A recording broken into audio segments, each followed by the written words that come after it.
time to pick our Star Watch players for each team, brought to you by Intermountain Sports Performance, who have been helping Region 10 athletes for the last, Region 9 or 10 athletes, I should say, for the last 20 years, increase their speed, power, agility, and overall performance. Let's pick one from each team. Who do you like today?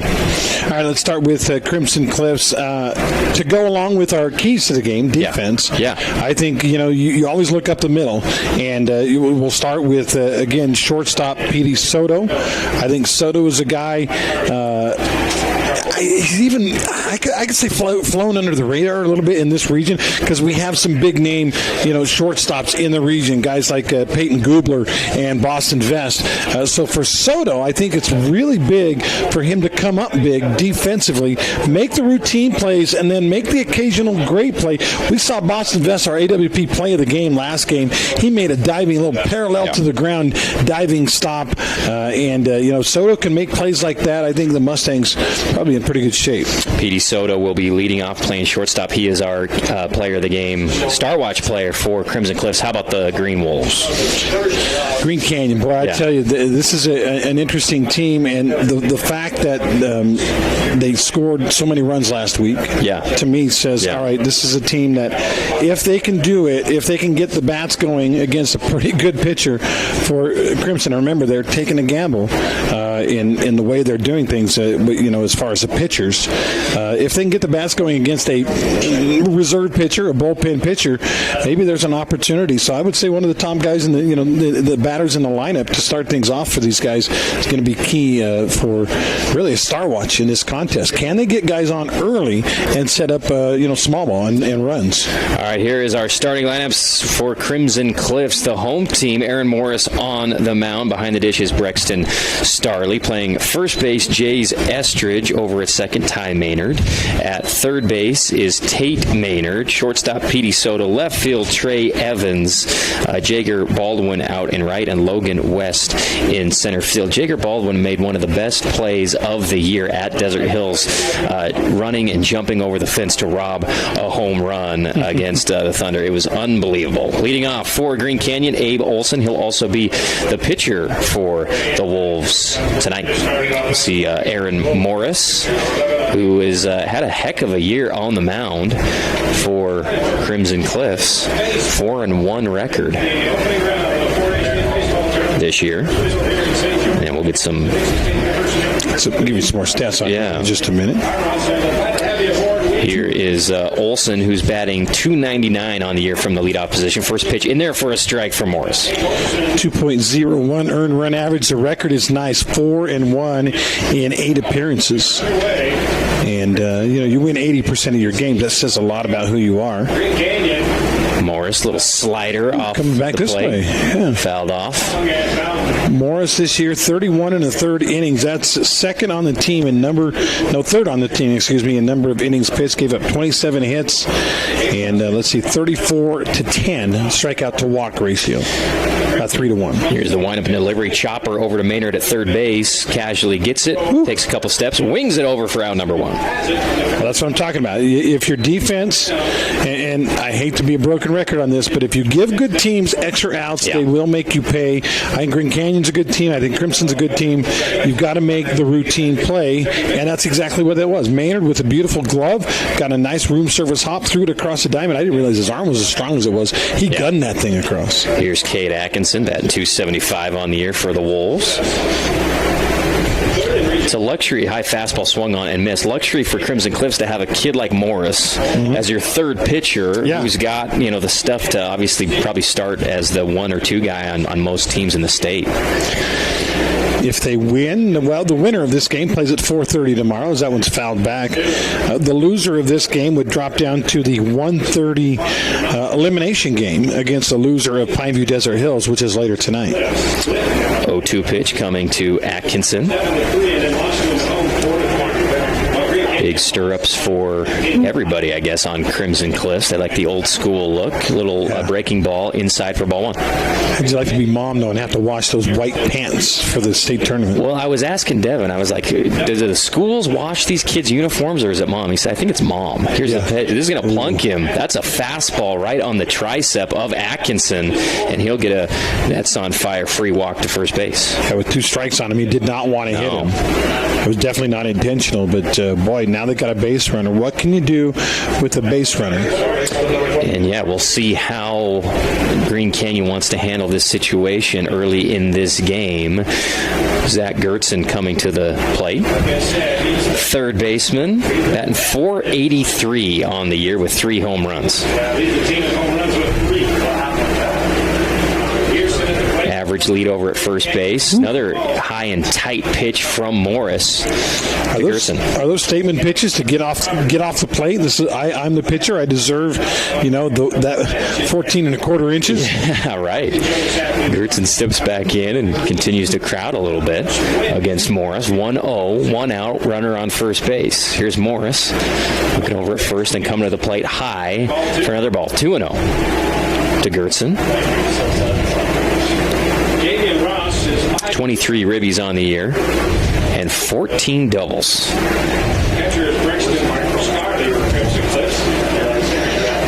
2-0 pitch. Morris from the stretch. Quick pitch. Breaking ball in the dirt. And there goes Atkinson. Brexton Starley will throw down there, but easily Atkinson takes second base. Yeah, a lot of times you see a runner just kind of look at the play and then decide, but he was off. As soon as the ball came a little bit loose, he was off. That's what good speed will do. And now the Wolves with the runner in scoring position with 1 out. Riker Erickson on deck, 2-0 count to Gertzen, the Wolves' best hitter this year. Let's see how aggressive Morris is here on a 2-0 pitch. Outside, must be 3-0, because there goes Gertzen for another Nets on fire walk. By the way, the home plate is 17 inches, not 14. I was wrong. I wouldn't have known that. I wouldn't have corrected you. Here comes Riker Erickson, the catcher. .382 hitter on the season as Brexton Starley walks out for a second, talks to his pitcher. Soto came in from short, had a little chat. Basically, look, we got your back. Pitch some strikes, we'll get it. Morris would love to have one roll up the middle here with a really good Soto and Maynard combo in the middle of the infield this year for the Mustangs. Morris comes to the plate, fastball. Brexton's going to throw behind him, and really close, AG. Yeah, that's a long throw. Long throw from catch to second to throw behind a guy, but pretty darn close. In fact, it's controversial, I would say. Absolutely. And maybe he got him on the shoulder before the hand got in. There was a sign on. Soto was giving a sign to Morris, and everybody was in on it, obviously, and really well executed. Maybe the throw is a little high from Starley, but still bang, bang play. But Wolves safe at second on the throw behind. 0-1 count to Erickson. Runners on first and second here in the top of the first. Morris. Another fastball fouled straight back by Erickson. 0-2 count. This is the 9 seed Green Canyon Wolves and the number 2 seed Crimson Cliffs Mustangs here at Bruce Hurst Field. Thanks for being with us. You're home for all 4A state baseball action this year right here on ESPN 97.7. Good battle with 2 strikes. You just got to try to keep that thing in play. Breaking ball flown to left field. Evans is going to get behind it, make the play, and runners will stay at first and second. Great job by Morris getting a pop out. That thing was relatively deep. I'd go maybe 310 feet, 305 feet. But the wind, which was blowing pretty strong out to left earlier in this game, is now kind of blowing counter, and it did not help that ball at all. And then Evans, like you said, made a nice catch. Here comes Coleman Bob, the first baseman, with 2 outs. Bob hitting .380 on the year. Runners on first and second. Here's Morris. Comes inside again for a ball. Love's kind of starting Yeah, and just to let him know. Yeah. Let him know, hey, that's my play. territory, yeah. 1-0 to Bob with the bright orange bat.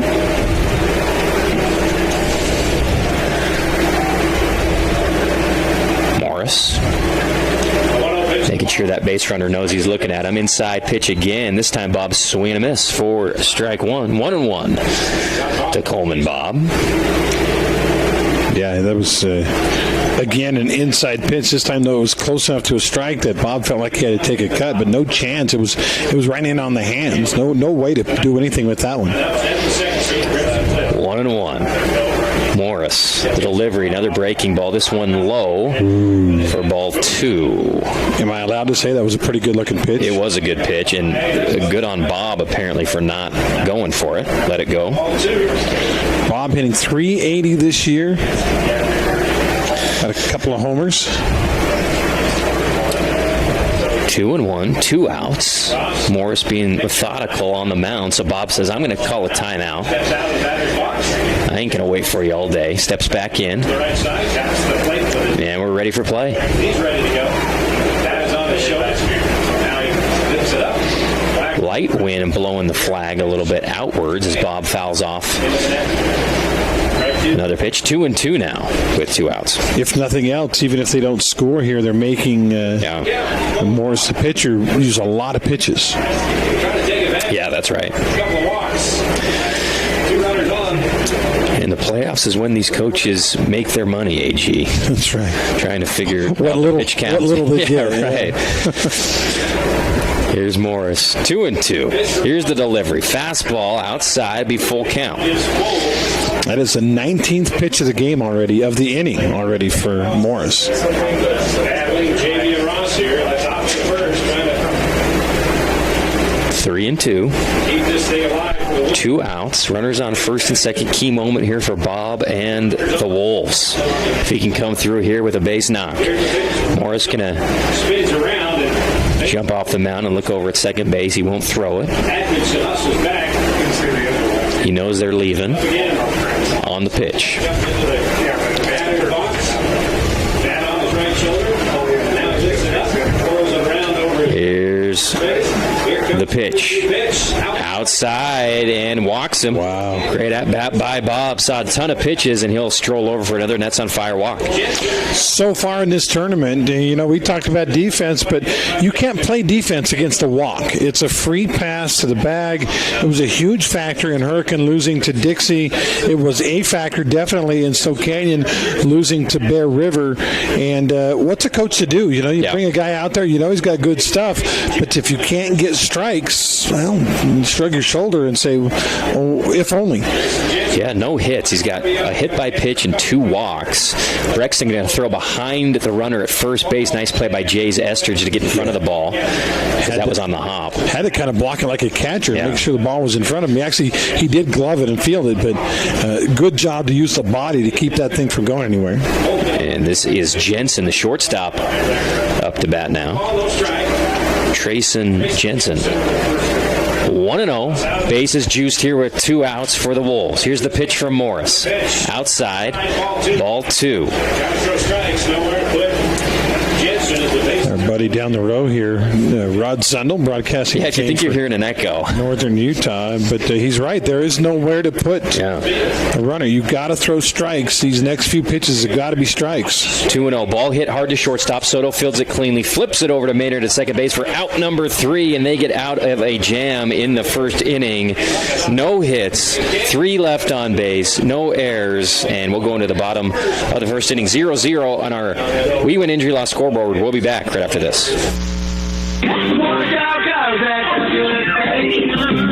Can you believe the other?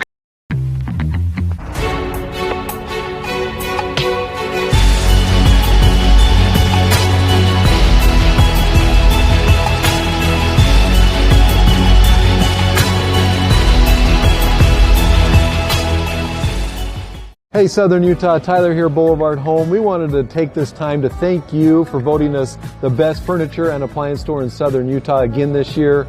We couldn't do it without you. We appreciate all the support from you as well as the community for the 47 years we've been in business. So thank you from the bottom of our hearts here at Boulevard Home. We love you, and we love Southern Utah.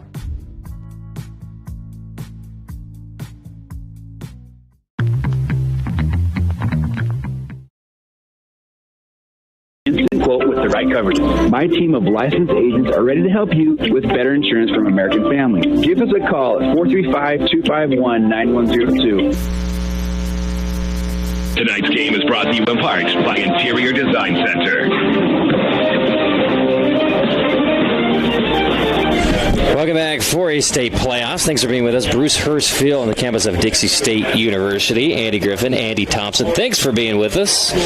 Top of the first yielded no runs for the Wolves, though they did leave 3 men on. Bases loaded. Missed an opportunity there against the 2-seed Crimson Cliffs Mustangs. Leading off the bottom of the first will be Petey Soto, the shortstop who made a couple good plays for the Mustangs in that first inning. Yeah, again, defense. Imagine if Soto boots that one, produces 1, maybe 2, maybe 3 runs. Instead, hard hit ground ball. He stays with it, gloves it cleanly, and then underhands it to second. That's our key to the game. Camping World key to the game is got to play solid defense, and the Mustangs got it done in the top of the first. Now it's up to the Wolves. Can they play solid D? Absolutely. Soto, West, and Evans have been a great lineup at the top of the order for Coach Abbott all season long. Trey Evans, one of the best hitters in the region at .448. Petey Soto, .298 as the leadoff man. In fact, they dropped him a few weeks ago to like batting 6th or something like that. He actually batted 9th in that last series. The number 9 hitter. Okay. Got a couple of hits. They moved him back up to leadoff. All right. And then, of course, Logan West as well will batting second. He's right around 300 on the year. Olson is the pitcher. He's got an ERA of 3.74. Win-loss record is 4-3 this season. Olson with 49 hits in 39 innings. He has 26 strikeouts, 17 walks. Here's the pitch. Outside, just misses the corner for ball 1. We saw Desert Hills really turn into a small ball team against Cedar. Do you anticipate any of that from Crimson, Andy? Yeah, I think so. Coach Abbott, I think, is kind of like Coach Cave in a way, where he takes a lot of pride in 1 through 9 bunting in his lineup. I've done a game this year where the cleanup hitter has laid down a bunt and not even a clear bunt situation. So I think so. I think they're always looking to manufacture runs. As the second pitch goes high, 2-1 now to Petey Soto. High 90s out there. That they sent some freshmen down the line to retrieve that foul ball. Poor kid had to jog out about 300 feet and back. Here's jams him a little bit. Soto grounds it over to third base, and the play made cleanly for out number 1. And I got to tell you, a good thing they got a tall guy at first, because if he's, say, 5'4" instead of 6'2", that one goes over his head, and it's an error. But a little bit high throw, but a great job at first. That was Geertsen to Bob for out number 1. Here comes Logan West, center fielder, batting .300, 3 doubles, 3 triples, and 3 home runs on the year for the Mustangs. Here's the pitch. First pitch fouled directly over the press box for a strike. West with 21 runs batted in, but as you mentioned, 9 extra base hits this year, so he has shown some pop in the bat. 0-1 to West. Here's the pitch. High, ball 1. 1-1. Abe Olson.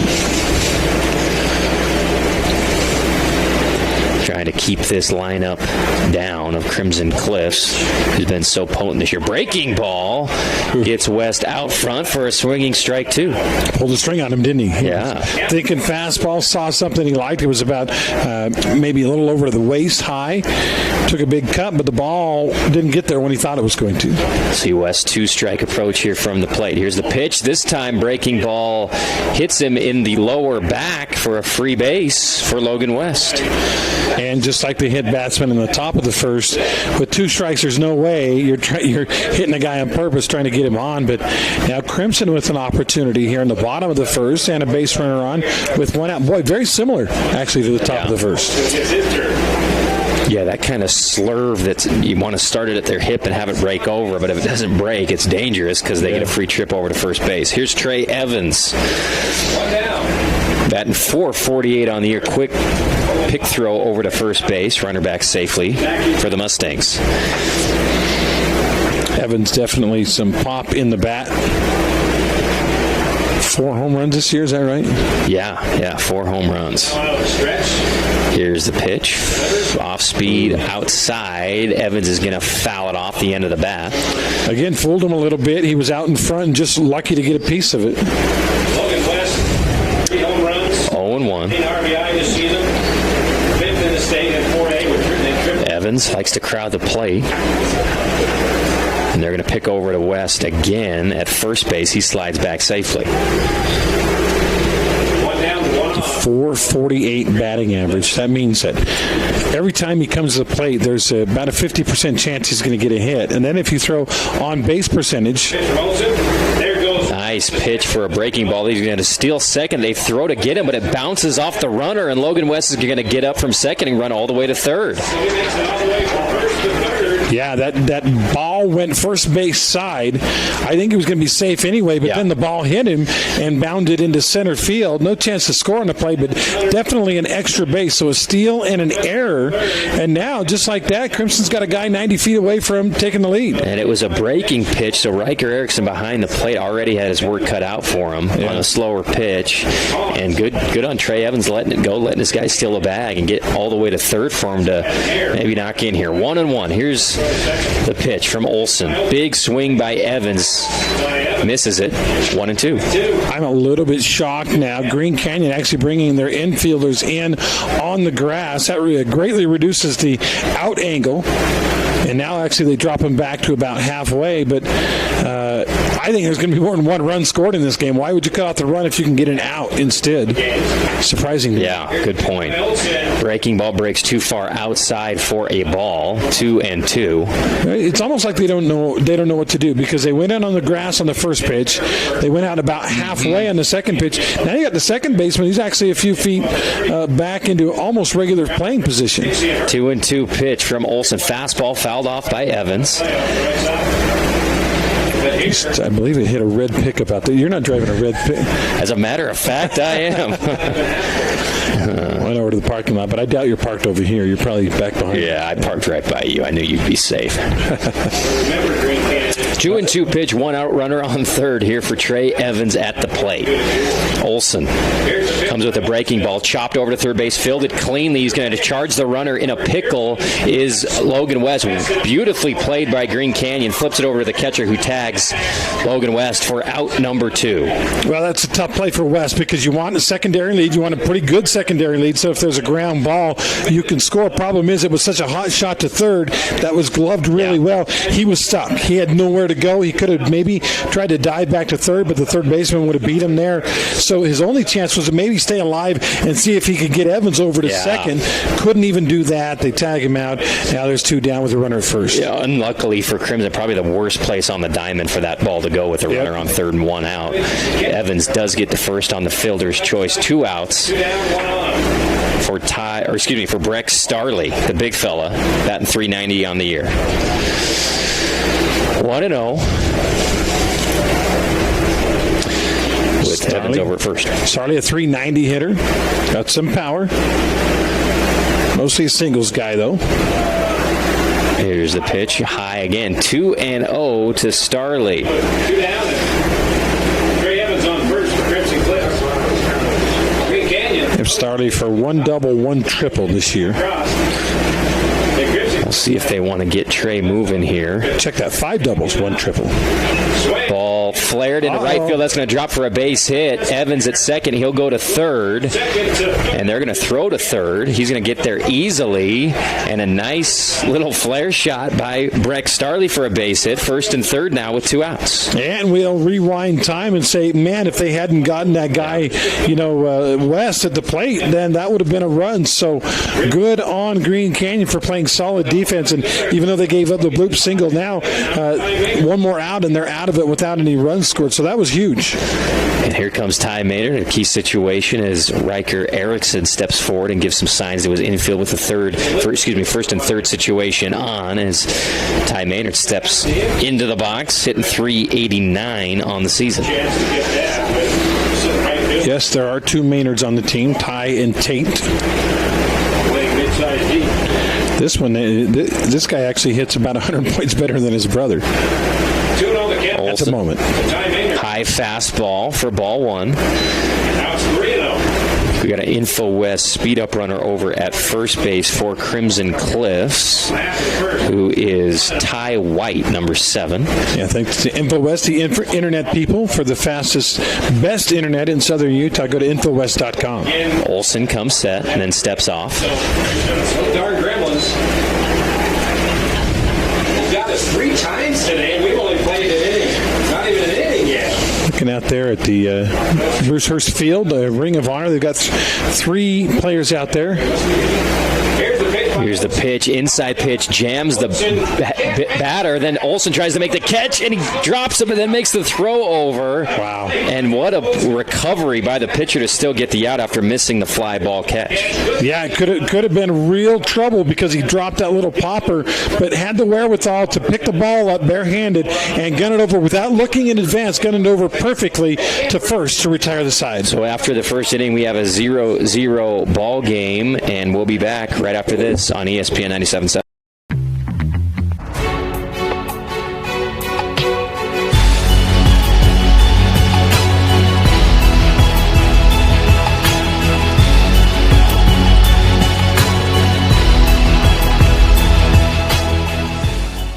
Hey Southern Utah, Tyler here, Boulevard Home. We wanted to take this time to thank you for voting us the best furniture and appliance store in Southern Utah again this year. We couldn't do it without you. We appreciate all the support from you as well as the community for the 47 years we've been in business. So thank you from the bottom of our hearts here at Boulevard Home. We love you and we love Southern Utah.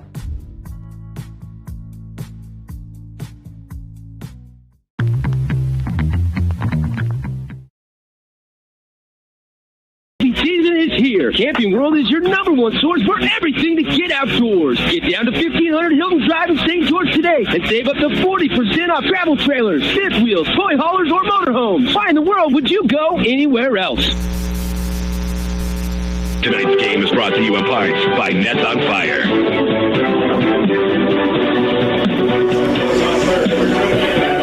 Top of the second coming up here from Bruce Hurst Field. 0-0 ball game.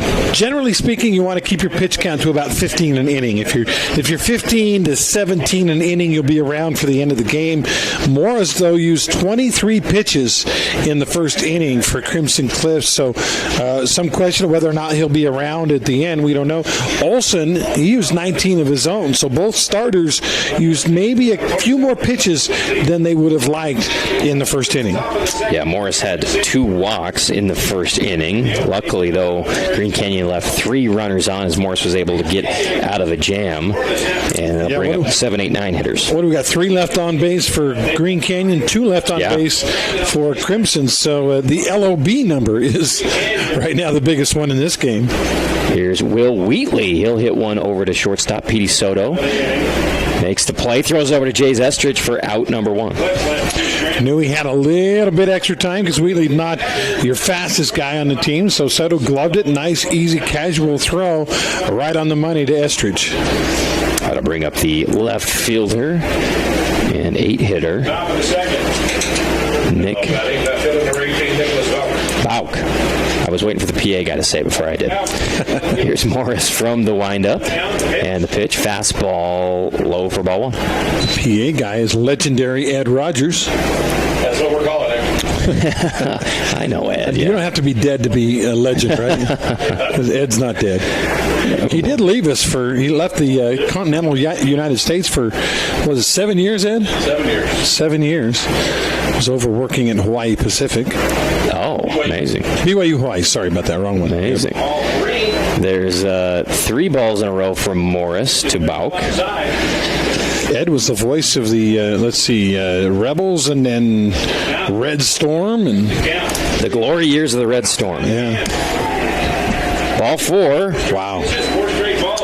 And that'll be his 3rd walk of the game, Morris's. Again, if you're a coach, you're like, okay, I'm going to start this guy. I'm going to save my ace and my maybe number 2 guy, and you feel like you're pretty smart, and then your guy starts issuing walks, and that's killer. You just can't. There's no defense for walks. You just can't do that. You can't keep giving up free bases, because one of these days somebody's going to hit one, and it's going to cause a bunch of runs to come in if you keep giving free walks. Here's Carson Proctor for Green Canyon, the 9-hitter, hitting .381 on the season for the Wolves. Playing right field for Green Canyon. And again, you got 8-9 guys, and then you got top of the order. You've got to make hay right now if you're the pitcher. Here's Morris. Peeks over at first and throws it. Starley loses it off of his glove, but the runner will stay at first base. Not a ton of speed at first, but that was we talked about it earlier. Some guys are just itching to go, and as soon as they see the ball come loose, they're off. That time he wasn't sure he wanted to go anywhere, and so he didn't. 1-1. So a good pitch. High fastball swung on and missed from Proctor. 1-2, 1 out runner on first base. 0-0 ball game here in the top of the second inning. I don't have my binoculars, Andy. Is that someone out there beyond left field watching the game? Or they're sitting out there. I can't imagine they can see anything, but it's slightly higher than the road. Maybe they can see. We got some, what would equate to bleacher bumps. Yeah, right. Wait for a home run. 2-2 now. Had a grand slam earlier to left field. And this one will get past Starley again off the tip of his glove. And there goes Bach to second base. Fastball. Now goes the second once again. Now first is open, but again, you got your 9-hitter. This is a guy you need to get out because the big guns are coming. 3-2. Morris has got to come to Proctor here. Got to throw a strike. You cannot let the number 9 guy beat you with a walk. You've got to get this in the zone. Here's Morris. Comes set, looks back at second base. Comes to the plate and hit him. Hit Proctor. Yep. It would have been ball 4 anyway, but hit him on the shoulder. Hit him for good measure. That's a second hit by pitch.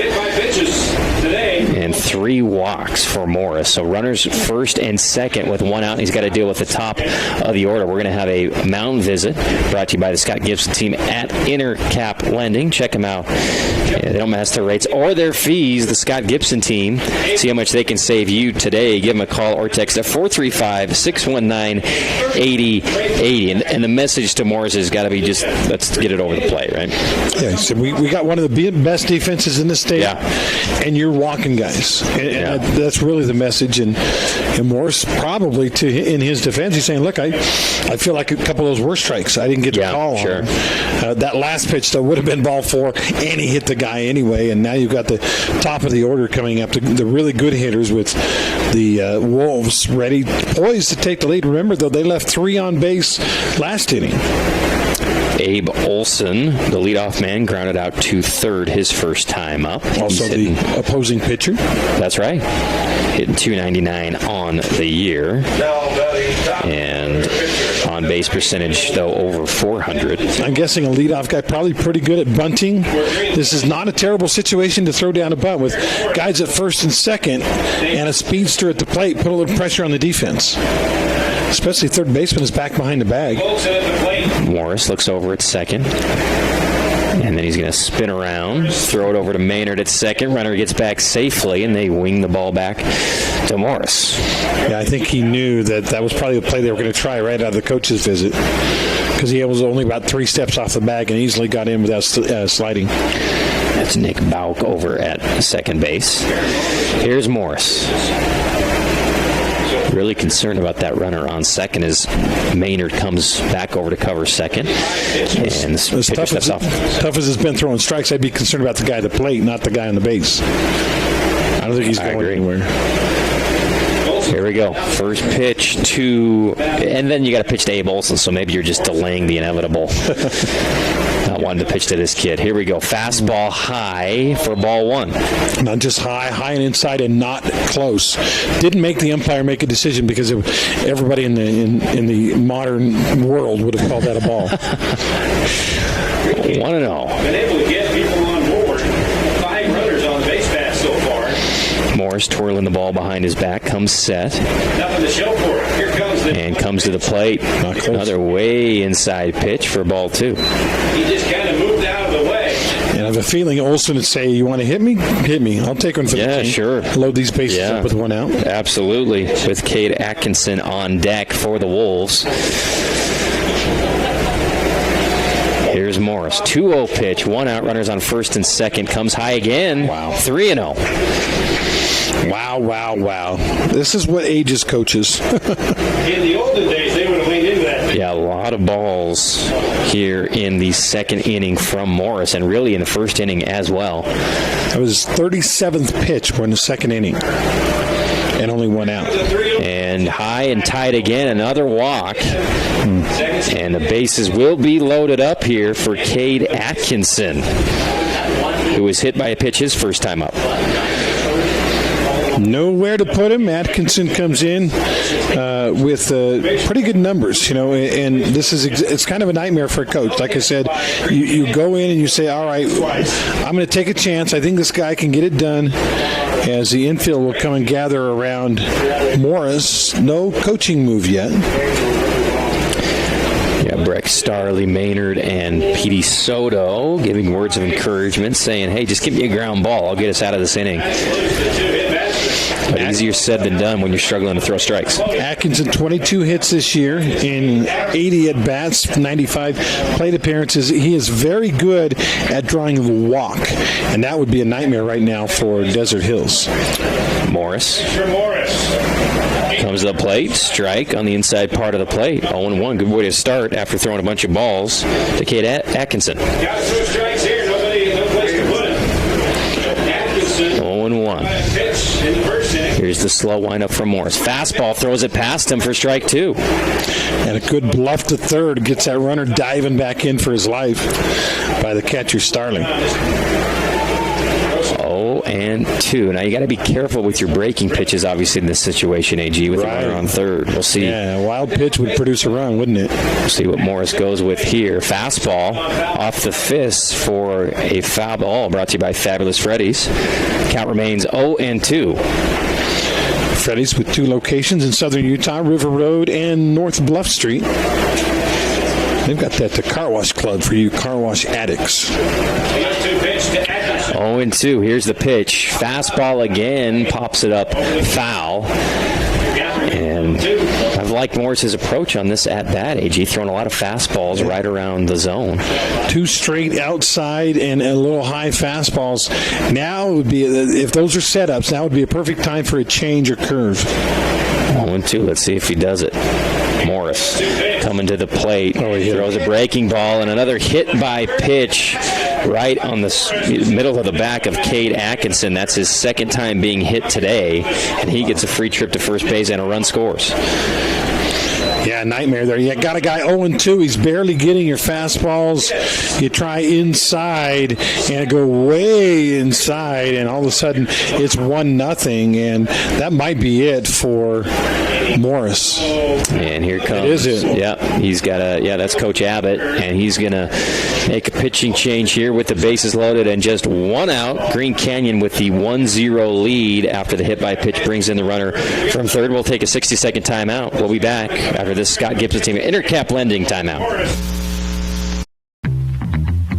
Utah is a place to connect with loved ones, and JRI can help you ensure that connection by protecting yourself, your family, and your assets.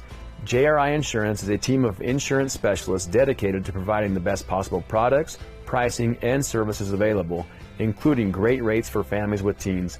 With locations in Payson, Saratoga Springs, West Valley, and Cedar City. JRI is proud to represent Utah's insurance company, Bear River Mutual. Visit us at jriteam.com.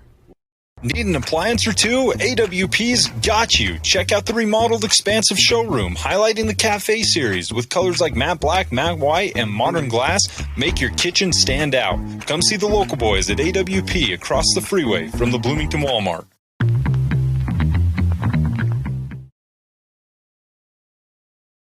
In the classroom, on the field, or on the courts. If you've been in an accident, we win for you, period. Visit 435wewin.com for a free consultation on your case. Tonight's game is brought to you in Parks by Interior Design Center. Welcome back. Thanks for being with us. Andy Griffin, Andy Thompson here at Brucehurst Field for a state playoff action. We've got Crimson Cliffs trailing now 1-0 in the top of the first to Green Canyon, and still not giving up a hit, Andy, just not throwing a lot of strikes, walking guys around the bases or hitting them with the ball and putting them on. Yeah, 7 free passes already in the game. We're in the second inning. 3 of those were hit batters, 4 of those were walks, and Morris, as good a pitcher as he is, coach can only wait so long. I mean, we saw walks be such a factor when Hurricane lost to Dixie earlier, where Dixie had 1 or 2 hits early on, but 4 runs and then 6 runs and then 7 runs came home, and Dixie only had a couple of hits because Hurricane couldn't throw strikes. That's what we're seeing in this game right now. New pitcher is Steele Barbin, number 13 in the game. And we have numbers on Steele pitching-wise. I've seen him in the lineup a few times playing second base. I was going to say, I don't think he's pitched this year in varsity. But my first time, seeing him pitch. I'm looking at their pitching for the year. There is no Barbin in the statistics. Yeah, I'm not seeing it either. So, big jam for a guy who apparently hasn't pitched any varsity innings. Bases loaded with 1 out, and the best hitter on the opposing team, Zach Geertsen, who walked his first time up, coming up to the plate. He's a big old drink of water, too, Geertsen, against a 10th grader. Here's Barbin, fastball, high and out for ball 1. Okay, what you don't want to do is walk another guy. We've seen that story. Geertsen at .483 this year with 3 home runs. He could make it 5-0 in a hurry. Barbin fastball just missed by Geertsen, fouled straight backwards for strike 1. Yeah, he had the timing right, just underneath it and fouled it back. But he was on that fastball, wasn't he? 1-1. Here's Steele.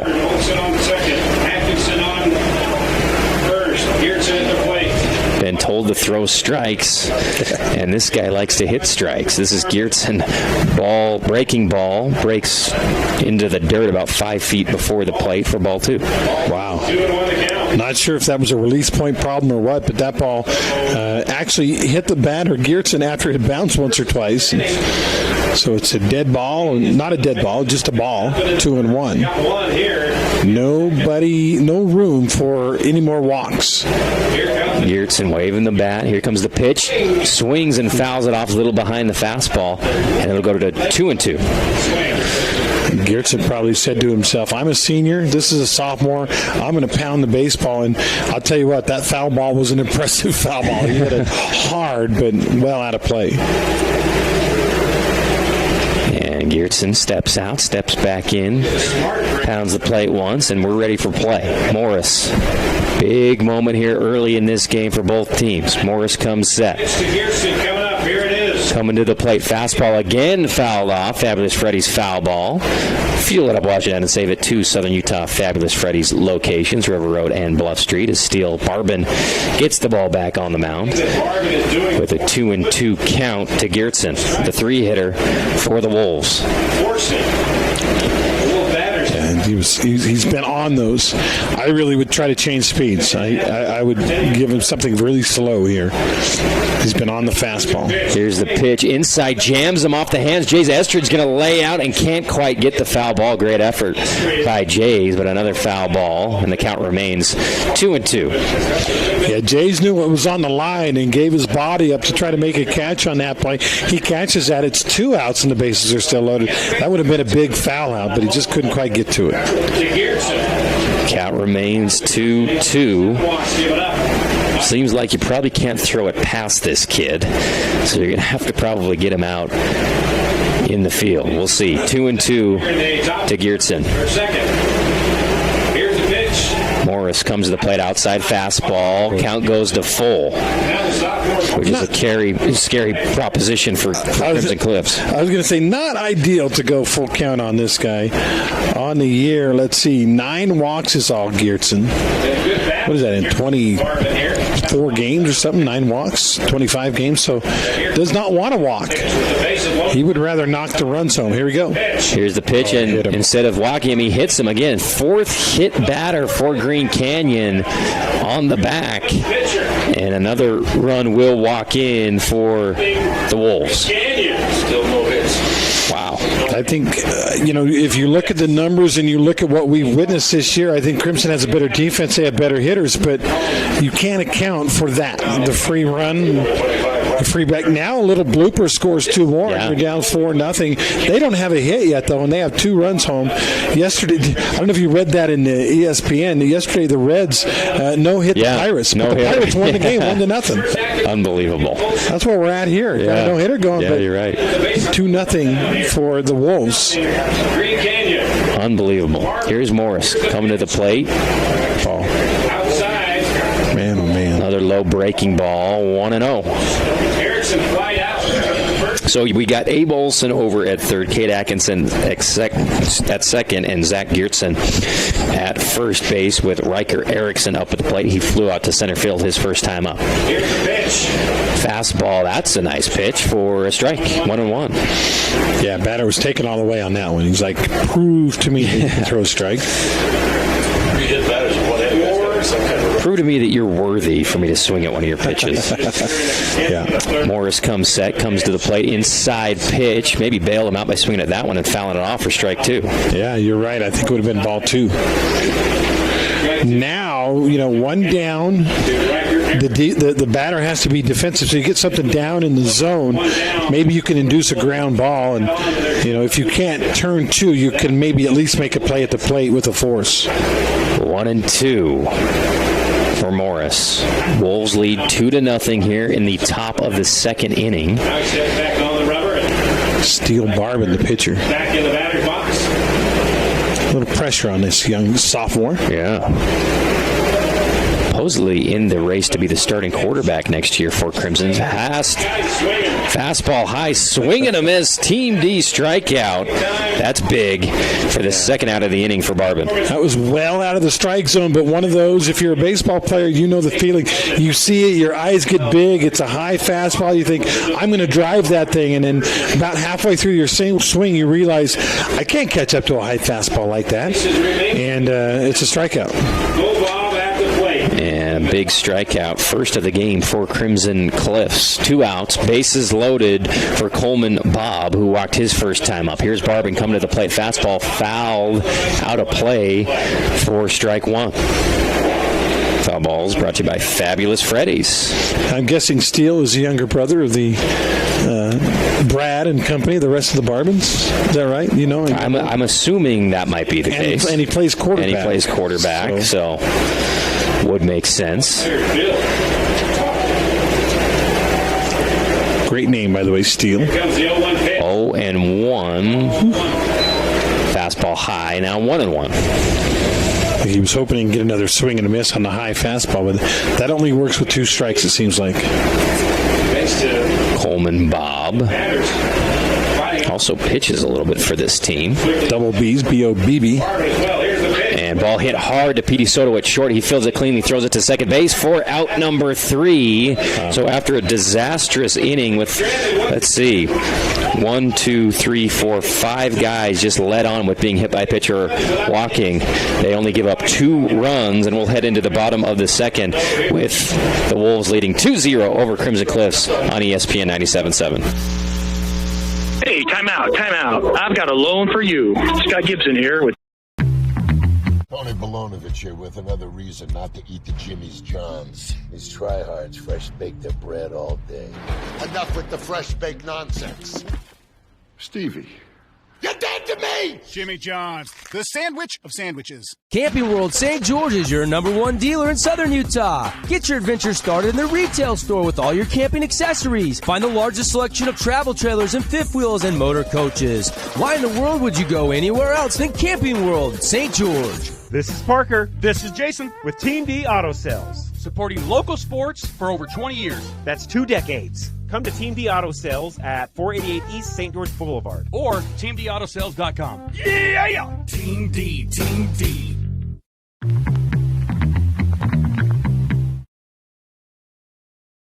For kids' teeth, call experienced veteran Dr. Cody Johnson at Johnson Pediatric Dentistry, 628-0511. Tonight's game is brought to you in part by Nets on Fire.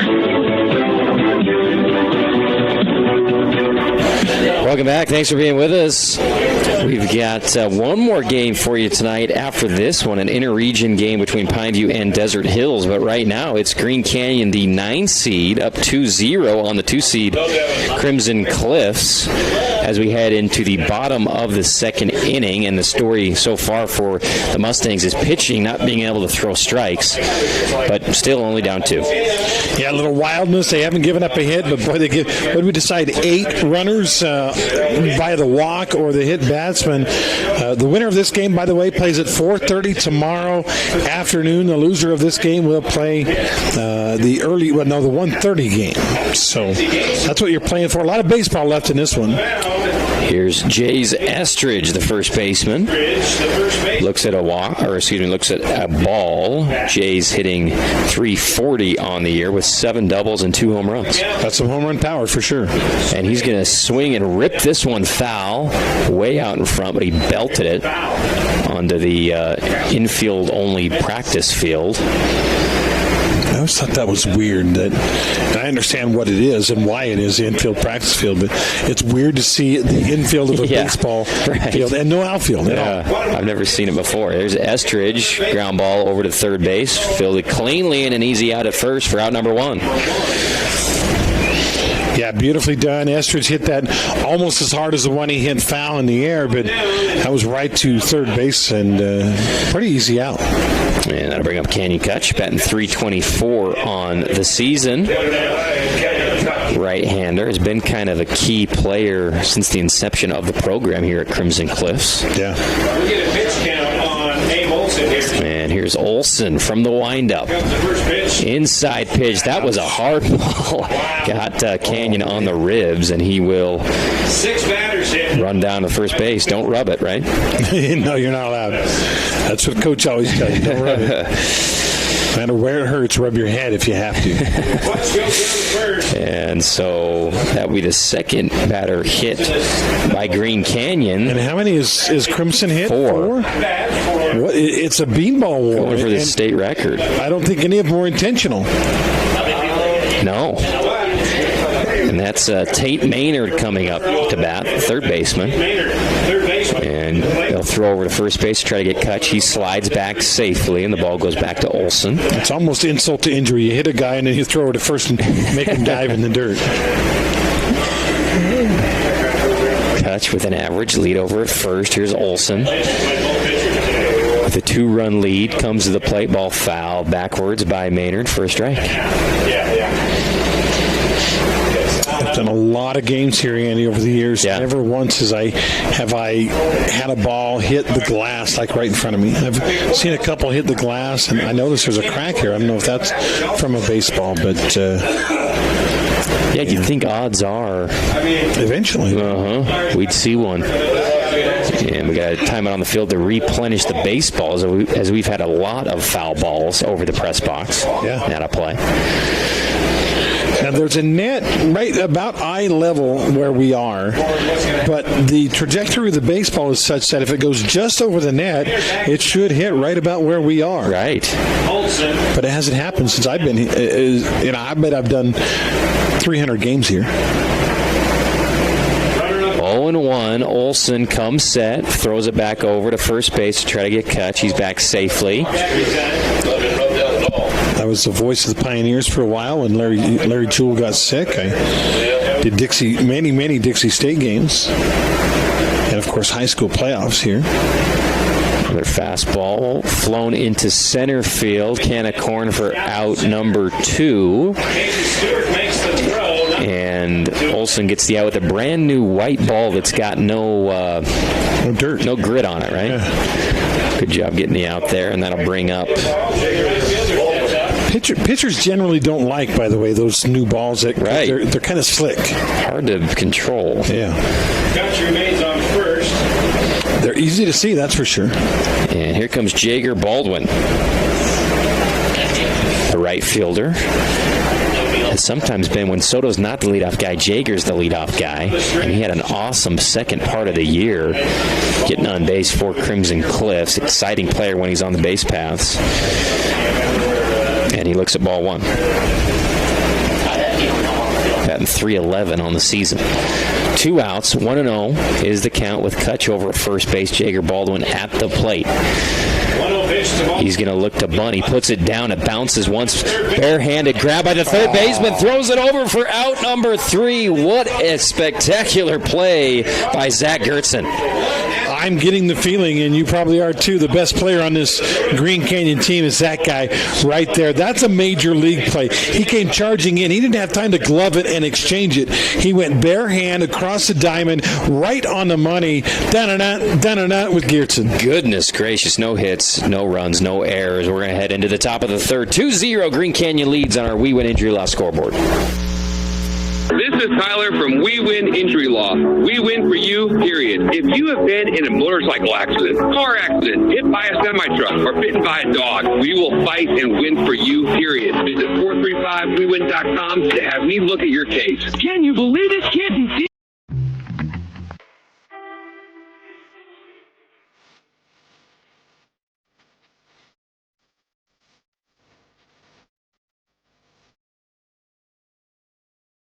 Got a project at work or around the house? Well, think Bucks Ace Hardware. Think Bucks for all the top brands, like DeWalt, Milwaukee, and Stihl. Plus, Bucks has the best sporting goods department. You've got to see their gun department. It's stocked with a great selection of guns and ammo and accessories. 2 locations, at the Dino Crossing in St. George or State Street in Hurricane. Hey, it's Luke with Udine Associates at American Family Insurance. At Udine Associates, we love insurance so you don't have to. With a quick call, we can get you an instant quote with the right coverages. My team of licensed agents are ready to help you with better insurance from American Family. Give us a call at 435-251-9102.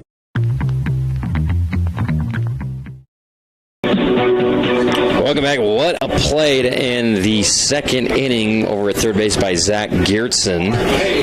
Barehanded the bunt. I think the statement is made. You don't hit it that side. You know the old song. You don't mess around with Jim. You don't mess around with Gertzen, because anything on the left side so far in this game, he's made 3 really solid plays at third base. None of them, though, better than that barehanded fling across the diamond that we just saw. That was a next level play. Amazing. By the third baseman Gertzen. And here comes Green Canyon. Trayson Jensen, the shortstop, will lead things off here. In the top of the third, he'll foul off the first pitch. Out of play for strike 1. Jensen fouls off the first pitch. Strike 1. Jensen grounded out. First trip. Jensen hitting pretty far down in the lineup. Usually you see the shortstop up there, first, second, or third guy. Here's the pitch, popped up on the infield. It'll be grabbed over by the second baseman Maynard for out number 1. Estridge was back. Right fielder was coming in hard, but Maynard early on said, I got this one. Took care of it. And Crimson Cliffs, desperate need of quick outs like that without throwing a lot of pitches, and Steele gets that on the second pitch of the inning. That'll bring up Will Wheatley, who grounded out to shortstop his first time up. Yeah, Wheatley... ended. I think, didn't he end that first inning when they had the bases loaded? Yeah, you're right. First pitch outside, ball 1. So this kid obviously wants to atone for that. They end up coming up empty-handed in the first. No run scored. They got 2 in the second, but again left the bases loaded. They already have 6 men left on base in this game, and 2 runs in, and yet they don't have a hit. 2-0 on the outside pitch from Steele Barbin to Wheatley. Still Barbin, then relief of Aaron Morris. Barvin gets the sign from Starley, agrees, and comes to the plate. Fastball hit back up to the middle, fielded by Soto. Throws it over to Estridge for out number 2. Yeah, good range near the bag at second base. Long way to go for the shortstop. He knew, though, as Wheatley, not super fast, knew he had time if he made a good throw. He fielded it, made a good throw, beat him by half step. And that'll bring up Nick Bauk as Wheatley grounds out to Soto for the second time today. Bauk walked his first time up. Nick Bauk stepping up to the plate. Walked. In fact, there was a long string of walks and hit by pitches at this point in the lineup last time through for Green Canyon. First pitch is strike to Bauk. Yeah, they could have brought a fly swatter to the plate because there were no strikes being thrown by Crimson. Barvin high. 1-1. Barvin doing a good job making him put it in play this inning. The first 2 batters to get 2 outs. Bauk steps back in, takes another high fastball for a ball. 2-1. Infielders were frustrated during that stretch with all those hit batters and walk guys. Petey Soto actually, I think, was instrumental in going over to Barvin and saying, look, we got you, man. Just throw some strikes. And that was a nice pitch there. Absolutely. 2-2 now after the strike on the outside part of the plate from Barvin. Winner of this game will play 2-2 to Bauk. Again, 4:30 tomorrow for this game. A beautiful pitch there, and that's exactly what the doctor ordered for the Mustangs. Swing and a miss. Team D strikeout by Steele Barvin on Bauk. 3 up, 3 down. We'll head into the bottom of the third. Crimson Cliffs trails 2-0 on our We Win injury loss scoreboard. Athletics can have a profound...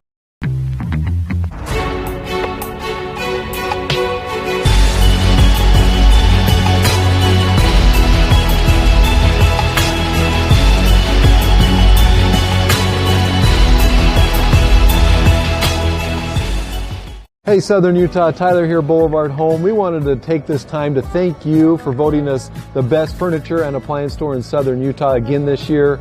We couldn't do it without you. We appreciate all the support from you as well as the community for the 47 years we've been in business. So thank you from the bottom of our hearts here at Boulevard Home. We love you and we love Southern Utah.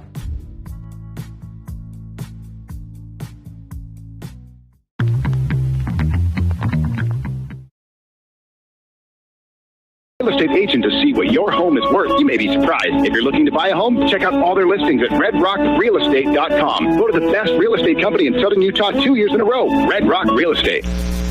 Tonight's game is brought to you in part by the East West Clinic in St. George.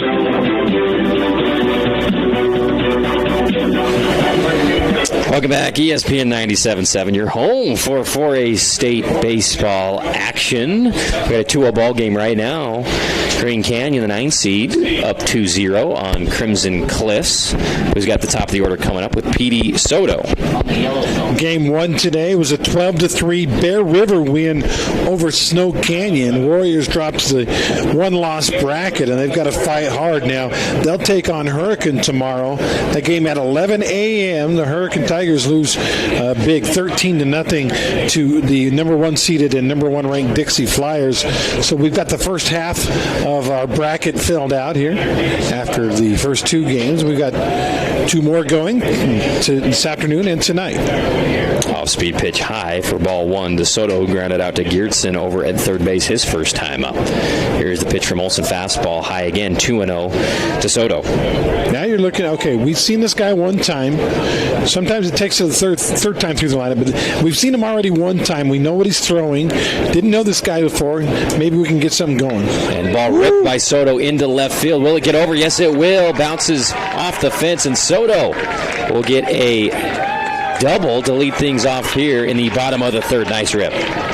Yeah, great leverage on that one. Soto with the solid double. Left fielder gave chase, but there's no chance as Soto ripped that one, a one-hopper off the wall. And now Crimson Cliffs, like I said, they've seen him once. Been through the lineup. Second time through is when you make hay. Absolutely. Just as you were saying that, he rips a double, and that'll bring up Logan West, who was hit by a pitch his first time up. Yeah, Logan West saw him the first time around, but saw him a little too close for comfort. Here's Abe.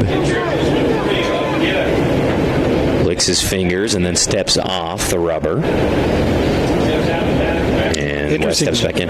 Olson likes that, the kind of the right side of the rubber. To our right. Yeah. And he's way over on that side of the rubber.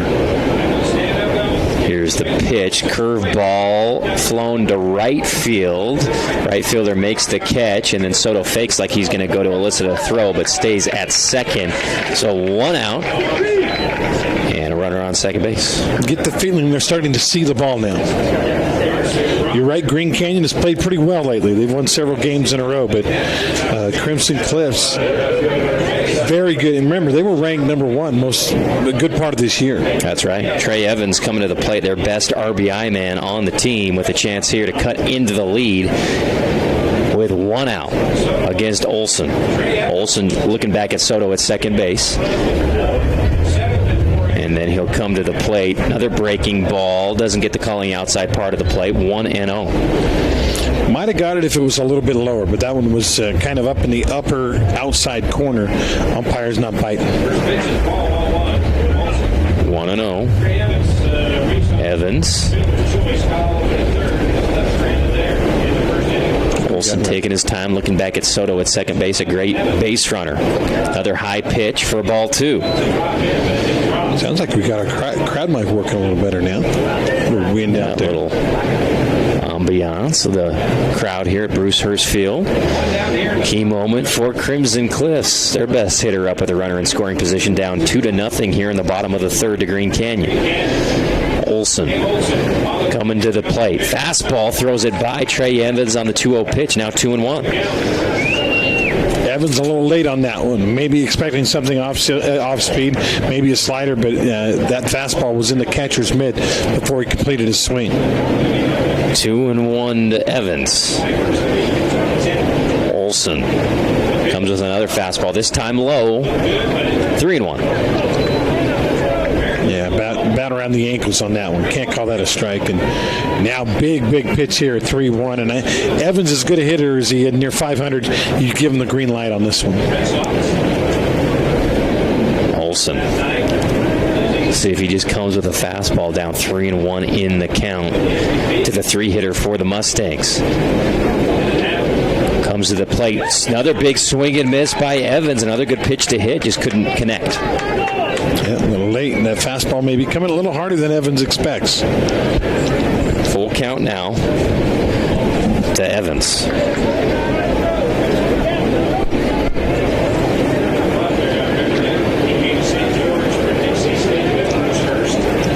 Olson comes set and to the plate. Another fastball hit to the right side in foul territory, and he'll stay alive with a fabulous Freddy's foul ball.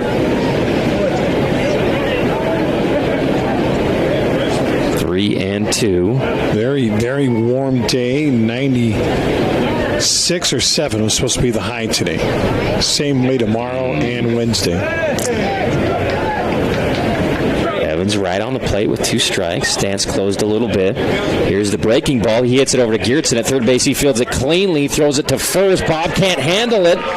And Evans is going to run from first to second. Soto over at third base, looking at Bob, and then he'll retreat back to third. Well, that was a little bit. It did bounce in, and I guess you've got to say that's E5. But Bob should have had that one because a pretty clean bounce. It came up to about his maybe thigh area, and still got by him. And boy, that changes everything. And we talked about defense at the onset here. Our Camping World key to the game. All of a sudden, you just issued an extra out to a very good hitting team. Now there's just 1 out, 2 on, and the runners at second and third. That changes everything, Andy. Good job by Evans to put it in play. He hit it sharply. Geertsen's a vacuum over there. Just couldn't make the throw cleanly. But I agree, Bob should have probably had that play. But infield in with 1 out. And Breck Starley come to the plate. Fastball, first pitch swing, fouls it off, straight back for strike 1. Again, I don't get it. The first pitch, they bring the infield in. Second pitch, they bring him about halfway. They back up off the grass. It's 2-0. You don't need to cut off one. If you can get an out here, the heck with that one run. But they are about halfway now, and that opens up all kinds of angles for the hitter if he can hit one hard on the ground. Here's the pitch. Missed it high. 1-1 to Starley. One out.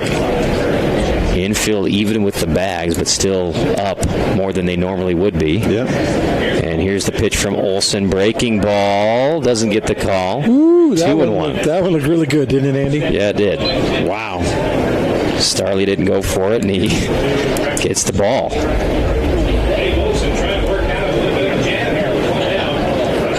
It's that tying run over there at second with a 2-0 score.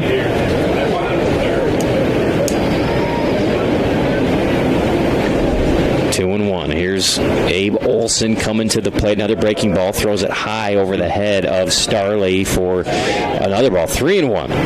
If he doesn't duck, that gets him right in the ear hole. Starley singled his first time up with a little flare to right field. Yeah, he's taking all the way here, I bet you. Olson's got to throw a strike and see if he can do it. Steps off.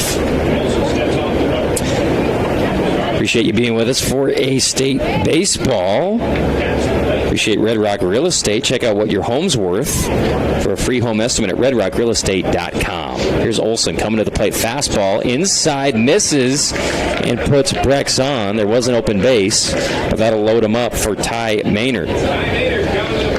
Also bringing InfoWest speed-up runner into the game for the catcher.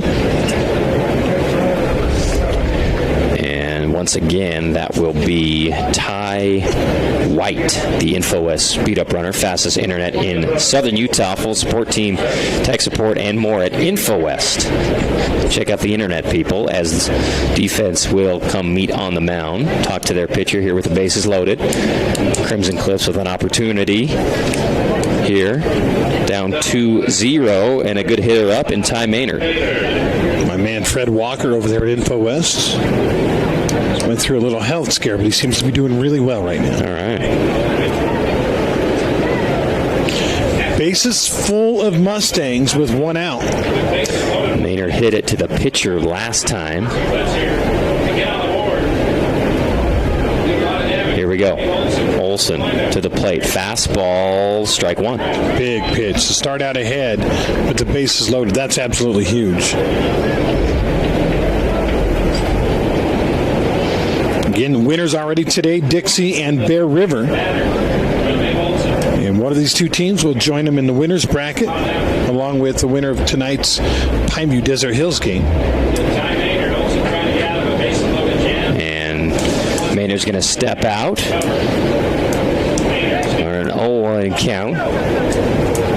Bases full of Mustangs. Olson peeks in, gets the sign from the stretch with the bases loaded, comes to the plate, ball fouled off. Fabulous Freddy's foul ball by Maynard. Now he's in a hole, and again, a strikeout would be almost the worst thing. Double play would be the worst thing to happen, but a strikeout would be almost the worst thing to happen here because he put zero pressure on the defense. Now he'll actually move the defense now into double play depth. Maynard steps back in 0-2. Maynard's pretty quick. It'd be hard to double him up. And we'll see what Olson's going to come with here as he nods and then steps off. Wow. Recognizes the importance of this at-bat. Wants to think about it a little bit longer. Rubs the ball. And gets back on the rubber. 0-2 the count. One out, bases loaded for Ty Maynard. Mustangs trail by 2. Olson comes to the plate outside, bounces in the dirt, blocked by Erickson. Olson came about 10 feet toward the plate, knowing that a wild pitch, and we might have a play at the plate, but catcher kept it close enough. Now it's 1-2. Maynard steps back in.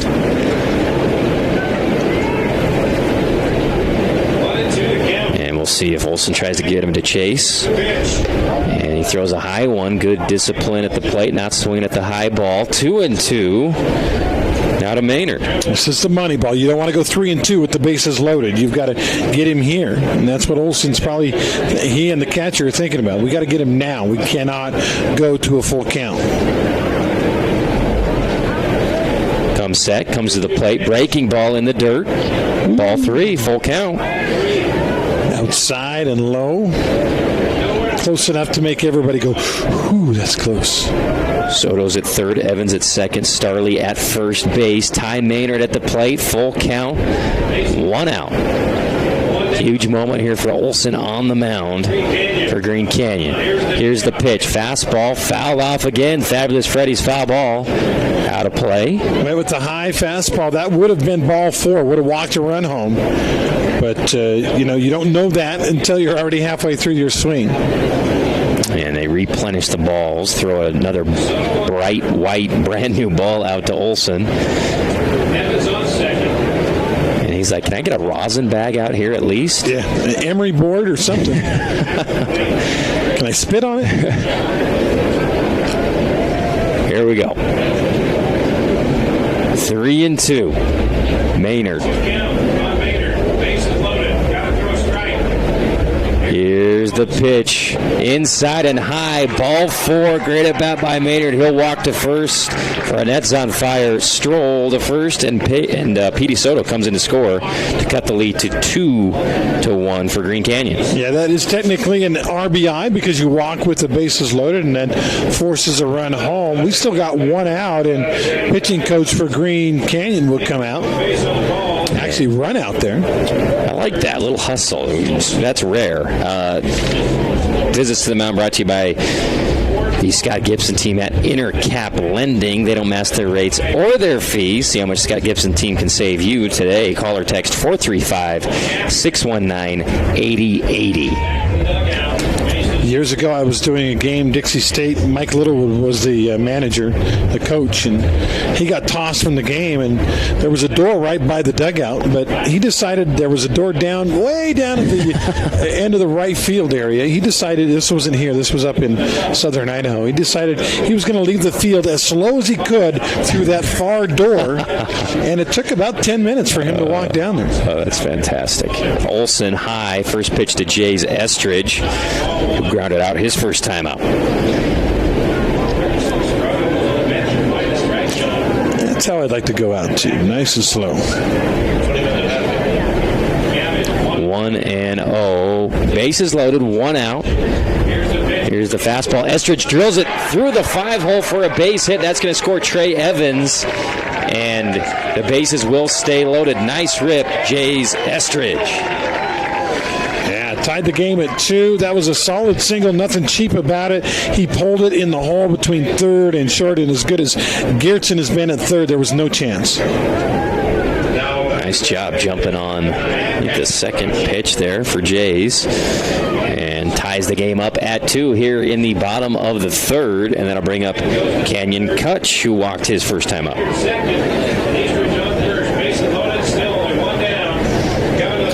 Big situation here in that there's still just 1 out. Goes to Kutch. Kutch drills it into left. That's going to bounce for a base hit. 1 run will score. They're going to bring out a second runner. He'll score. And Crimson Cliffs now with the 4-2 lead after a rocket by Kutch. Yeah, great job out in left field to keep that from going to the fence, but still, as it is, deep enough and far enough away that it easily let both runs come in, and wow, just like that, it's 4-2. Absolutely. That ball was hit hard enough to get to the fence and be a double. Good job out there in left field, but 2-run score on a 2 RBI rip by Canyon Kutch, and that'll bring up Tate Maynard. Kutch should be clutch. That guy's been clutch all year long, hasn't he? Absolutely. Yeah, he's fun to watch, especially in those key situations. As Maynard looks at a ball outside. Maybe you should petition to have his birth certificate changed to Canyon Clutch. Why not? You're a baseball player. Runners on first and second. Even if you can't get the birth certificate changed, maybe the guy that puts the rosters together can do it. And ripped by Tate Maynard. He gets a line drive base hit right up the middle and reloads the bases for the Mustangs. Yeah, they had to hold up because it was hit in the air, Is that Estridge over that had to hold up at second? Yeah. He's like, hey, I couldn't go. What if he catches that? And that's going to be it for Olson. I think he's done. And Scott gives the team at Intercap Landing another mound visit. We'll have a pitching change. Check out the Scott Gibson team, 435-619-8080. We'll take the minute break. We'll be back with a new pitcher right after this.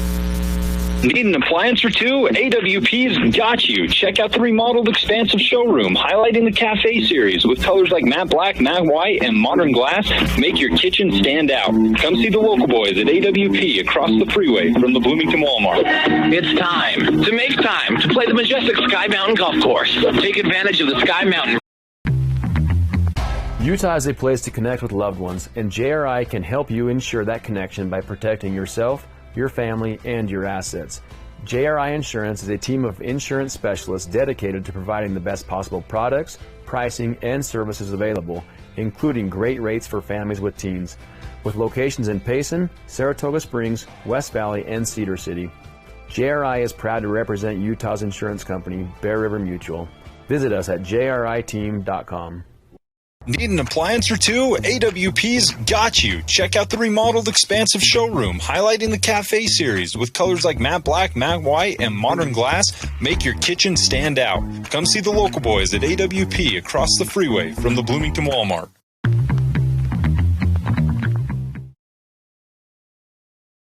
Room 4096 South River Road for everything you need for your home improvement projects. Ideal has that. New pitcher is Trayson Jensen, the shortstop, who in 5 appearances has gone 1-1 this year in relief with a 0.88 ERA. Now, those are numbers, that's music to the heart. But with all these guys on base, the number one number maybe you want to look at is where is he at walks and hit batsmen. Yeah, good point. He's got a 12 strikeouts to 9 walks ratio. And let's see how many he's hit. 2 on the year.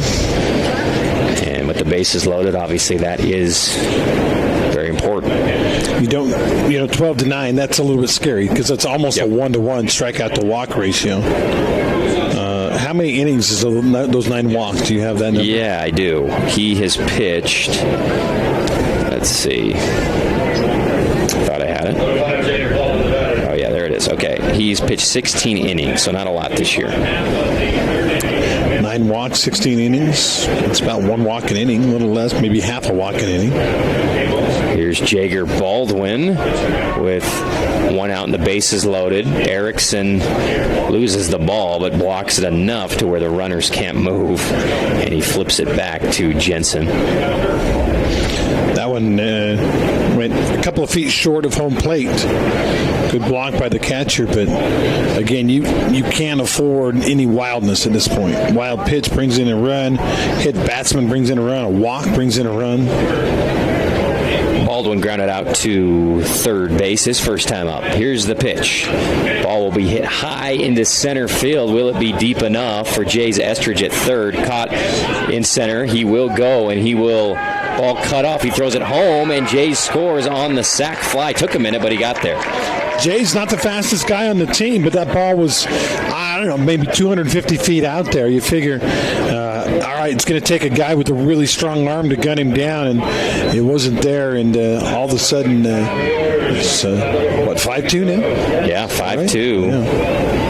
Big inning for Crimson Cliffs, and that brings up Petey Soto, who got everything started this inning with a double to lead things off. Even though that sac fly brought home a run, I would say that was a definite positive for Green Canyon because that makes the bases not loaded anymore, and it makes it to the point where you can get out of this inning with 1 more out. Here's the pitch. Ball fouled away by Soto. Head of that one. He was on it, just a little out in front. On deck is Logan West and Trey Evans in the hole for the Mustangs here with 2 outs, runners on first and second. Jensen comes to plate high for a ball, 1-1. Got a nice curveball. That one was pretty, but it started way high and still ended up about chest high when it finally hit the catcher's glove. Jensen comes set, staring over at second base, then comes to the plate. Another breaking pitch, misses inside, 2-1. Jensen looked a little perturbed with that call. I think he thought he had a strike on that one. 5-2, Crimson with the lead here in the bottom of the third over Green Canyon. Jensen coming to the plate, fastball low, 3-1. Again, winner of this game plays the winner of Pineview Desert Hills. Those two teams go at it at 7 o'clock tonight. Ish. Yeah. Everything in the tournament is ish. Yeah. We're about an hour and 10 away from the scheduled first pitch for that game. We're not going to make that unless something crazy happens. Jensen comes to the plate to Soto, low, and he will put Soto on, and that's on fire walk. Reload the bases, and that'll bring up Logan West. Yeah, that one actually Soto checked his swing. He was starting to swing and realized that's going to be. I'm going to need a golf club to get that one. It was well out of the strike zone, and now they're all loaded up again with 2 outs. Third walk of the inning for Green Canyon. Been a long inning for him. Logan West flew out to right field. His first time up. Ball gets past the catcher. Kutch is easily going to score as that one rolls all the way to the backstop. And that'll make it 6-2 now for Crimson Cliffs. Runners go to second and third for Logan West at the plate. That was a slider or a hard curve, a slurve, and the catcher saw it bounce in front of him. And remember, when it hits the ground on those types of pitches, it's got some wicked spin going on. And so he accounted for the bounce. He didn't account for the spin. It went off the tip of his glove and became an easy run for the Crimson Cliffs Mustangs, 6-2. Jensen now from the windup comes home, fastball hit over to Geertsen at third base, and he'll throw it over finally for out number 3 for Green Canyon. But the damage done by the Mustangs. They take the lead 6-2, 6-run inning for Crimson Cliffs as we head into the top of the fourth. Crimson leads Green Canyon 6-2 on our We Win Injury Loss scoreboard. Intermountain Sports Medicine is providing athletic training services for all of our Region 10 varsity athletics again this year. Tony Bolonovich here with another reason not to eat the Jimmy's Johns. These tryhards fresh bake their bread all day. Enough with the fresh baked nonsense. Stevie. You're dead to me! Jimmy John's, the sandwich of sandwiches. Camping World St. George is your #1 dealer in southern Utah. Get your adventure started in the retail store with all your camping accessories. Find the largest selection of travel trailers and fifth wheels and motor coaches. Why in the world would you go anywhere else than Camping World St. George? This is Parker. This is Jason with Team D Auto Sales, supporting local sports for over 20 years. That's 2 decades. Come to Team D Auto Sales at 488 East St. George Boulevard or TeamDAutoSales.com. Yeah! Team D, Team D.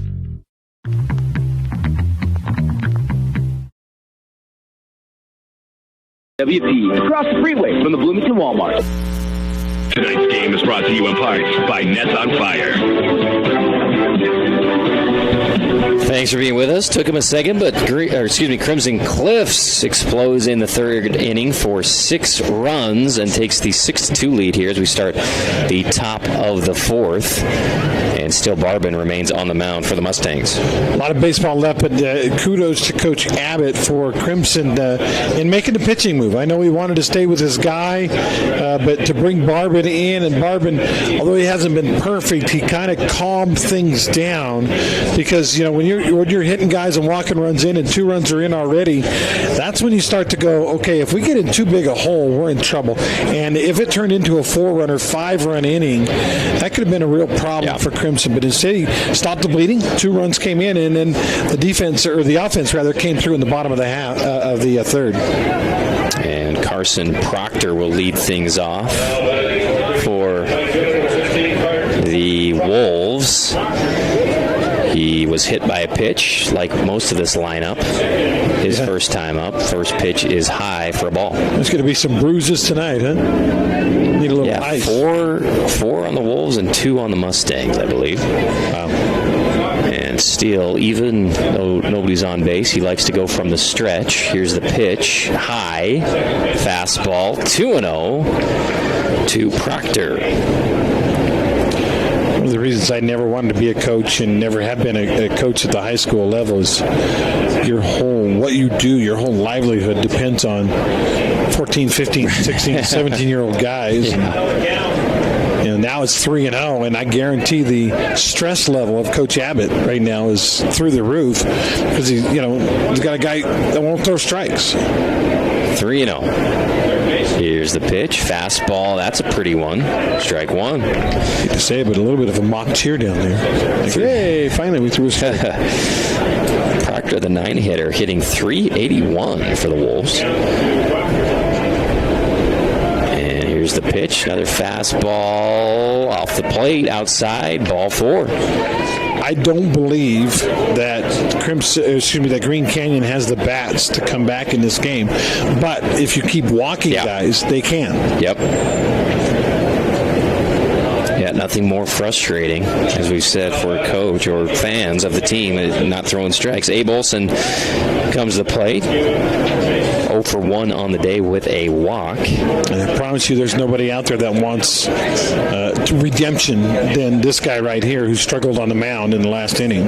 Here's Steele, comes with a fastball. Nice pitch. And gets Olson swinging for strike 1.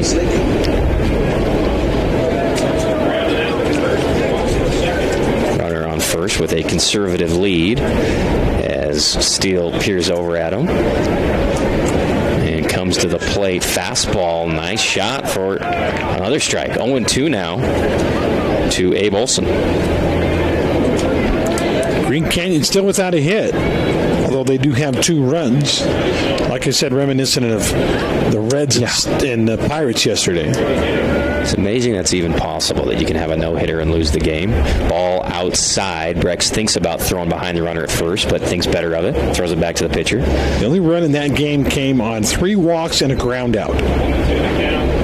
No hits for Pittsburgh, but they won the game 1-0 yesterday against Cincinnati. Like you said, hard to believe, actually. And it's only the 6th time in 121 years of Major League Baseball that's happened. Breaking ball chopped to third base, picked up by Maynard. He throws it over to first. Starley somehow stretches and stays on the bag for out number 1. Runner does advance to second base. What a play by Maynard and Breck Starley. Yeah, it had to be just about perfect, and he did gun it across. He had to wait for a very high bounce. Yeah. Got it, gunned it across. Very close play at first. But to get that glove stretched out there, I know the coach down there for Green Canyon says that he was safe, but you get the glove stretched out there and you hear that ball slap the leather, and he was out. Great play. So 1 out, runner on second base. Cade Atkinson has been hit by a pitch both times he's been up. Oh, poor guy. And he's actually wearing the catcher's vest in the batter's box now. He should. A little armor, a little body armor. Breaking ball stays inside for ball 1. Did you notice he kind of flinched, too, on that one? Yeah, right. A human punching bag today. Barbin. See if he comes inside again or gives the kid a break. Fastball hit to the right side. Jager's going to try to get behind it. No, and it bounces in fair in the corner. The runner will score. And a stand-up double for Cade Atkinson. Atkinson hit that hard the other way, so you've really got to hit it hard if you go the other way with it and into the wind kind of, and it landed in that little coffin corner over there by the wax sign, and that's nothing cheap about that one. That was a legit hard 2-base hit. Yeah, just a couple of feet in play, and Jager had to run a long ways to try to track that one down. Beautifully placed by Cade Atkinson. Cuts the lead to 6-3 on our We Win Injury Loss scoreboard with a runner on second, 1 out. And here comes Zach Geertsen. Walked and hit by a pitch today. Breaking ball low from Steele Barber. I guess he got tired of getting hit, huh? Yeah. So he went ahead and hit the ball himself. Yeah, great piece of hitting. Geertsen, as we've told you before, hitting .483 on the year for the Wolves with some home runs.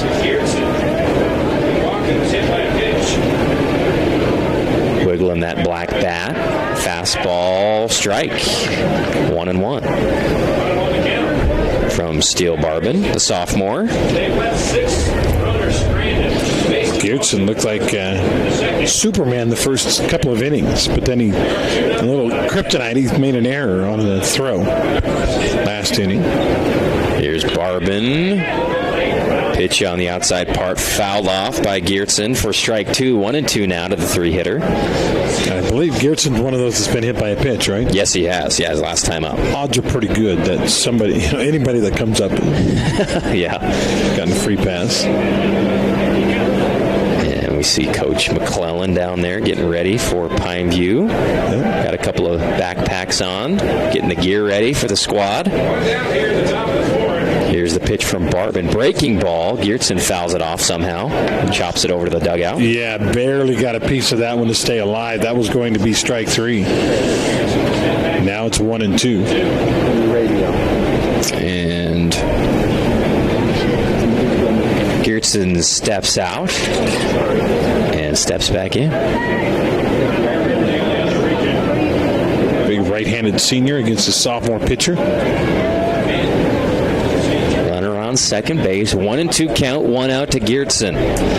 Barbin coming to the plate, breaking ball, got him, and Geertsen can't believe it, but it gets the outside black. He's laughing as he walks back to the dugout, but a beautiful pitch by Barbin to get the out. I don't know if this is the case, but I think Geertsen actually thought that was only 2 strikes anyway, because he stood there like he was going to dig in for the next pitch even when he heard the strike call.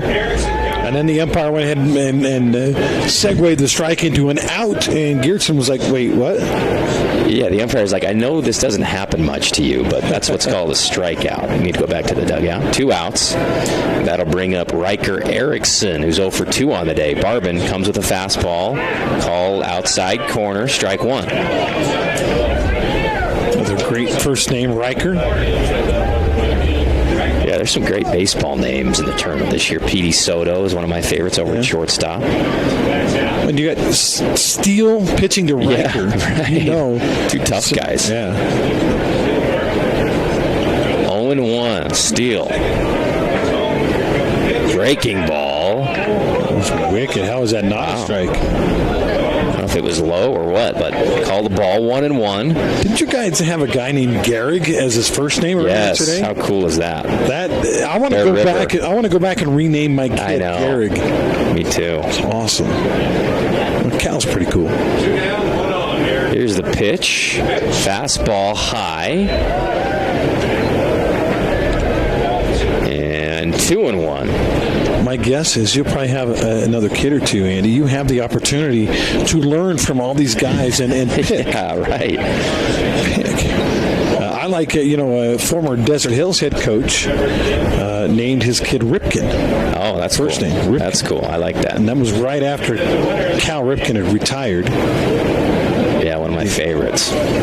All-time consecutive games played guy, and you can't play consecutive games unless you're really good. Absolutely. And a little meeting on the mound, brought to you by the Scott Gibbs team at Intercap Lending, players only.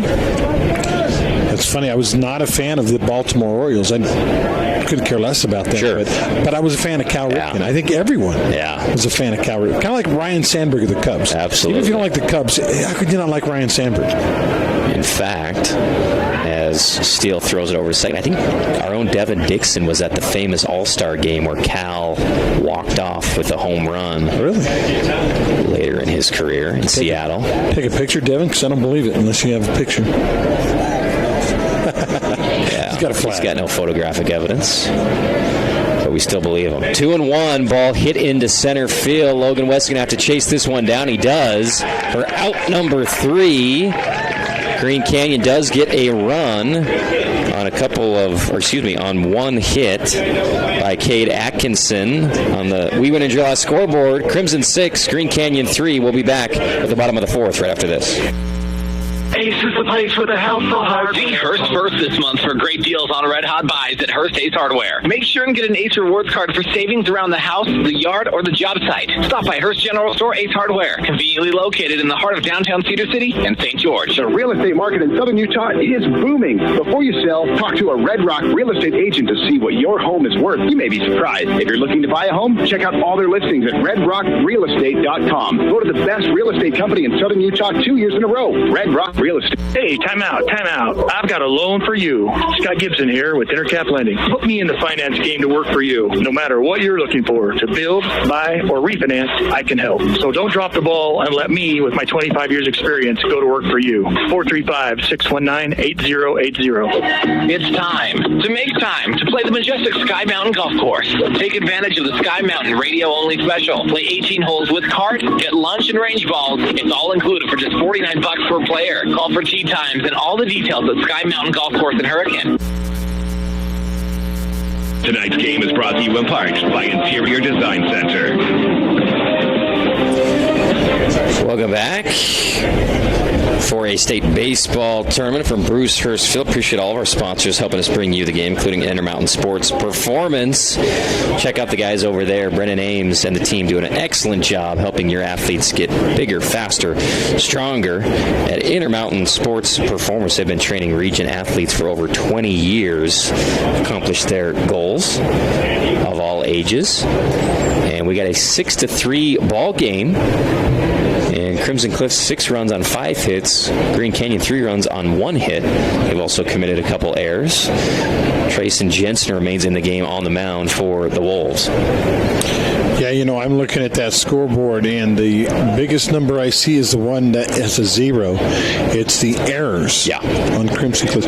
Imagine, if you will, first 2 innings, they leave the bases loaded. Imagine if Crimson gives them an extra out by committing an error. It's 6-6 or 7-6 or something. It's not 6-3. In fact, without that, you take away this is wishful thinking, but you take away the walks and the hit by pitch. You let them hit it. They're fielding it cleanly when they get those rare opportunities. But still, Barbin has come in and done a pretty good job. His last 2 innings, he had a 3 up, 3 down, and then a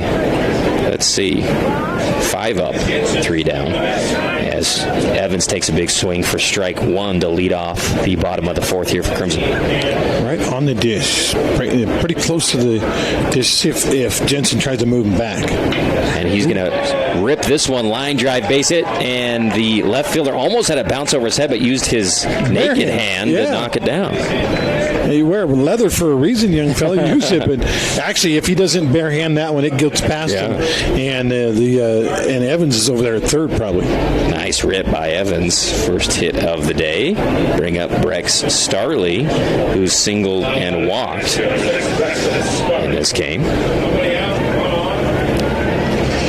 Dixie State, for those of you listening maybe out of the area, is transitioning. They're going to become Utah Tech University on July 1st. Mm-hmm. In fact, this weekend, they actually did this morning, really. Well, let's get to that in a minute. Ball ripped by Starley into the gap past the center fielder. Evans is going to go all the way from first. They're going to score him. What a shot deep into the gap by Brex Starley. RBI double. Yeah, just no chance for the center fielder. It was to the gap, to his left, to our right, and went all the way to the fence. And wow, that ball, nothing cheap about what just happened. Smoked. Starley ripped it. What a shot. And that will make the score 7-3 now for the number 2 seed Crimson Cliffs Mustangs, with Ty Maynard coming to the plate 0-for-1 on the day with a walk. What's funny is talking about Dixie State going to Utah Tech, not too many people beyond the management of the school wanted that. Everybody thought it should say Dixie. Yeah. And there's actually an association in town called Dixie Defending Southwest Utah group that thinks that is still fighting for the name to stay Dixie, but it's a done deal at this point. In fact, they have logos out now. Yes. Utah Tech logos. having said that, I don't think it should have changed either, but the logo's actually kind of cool. They got the shape of Utah in the Utah Tech thing. It looks kind of cool. I agree. I think it looks really sharp as Maynard will lay down a bunt to the left side. Play made by Geertsen again. Barehands it and gets the out at first. That's become commonplace for him. Runner does advance to third. Yeah, it's got to be a nice feeling for Green Canyon, knowing if anything goes over toward third, there's about a 95% chance he's going to make a play. Beautifully done on the bare hand to record the out. That's a good news. Bad news, runner goes from second to third, and there's just one out. And that'll bring up Jays Estridge, who hit one hard for a single his last time up. And with the runner on third and one out, ball goes high from Jensen.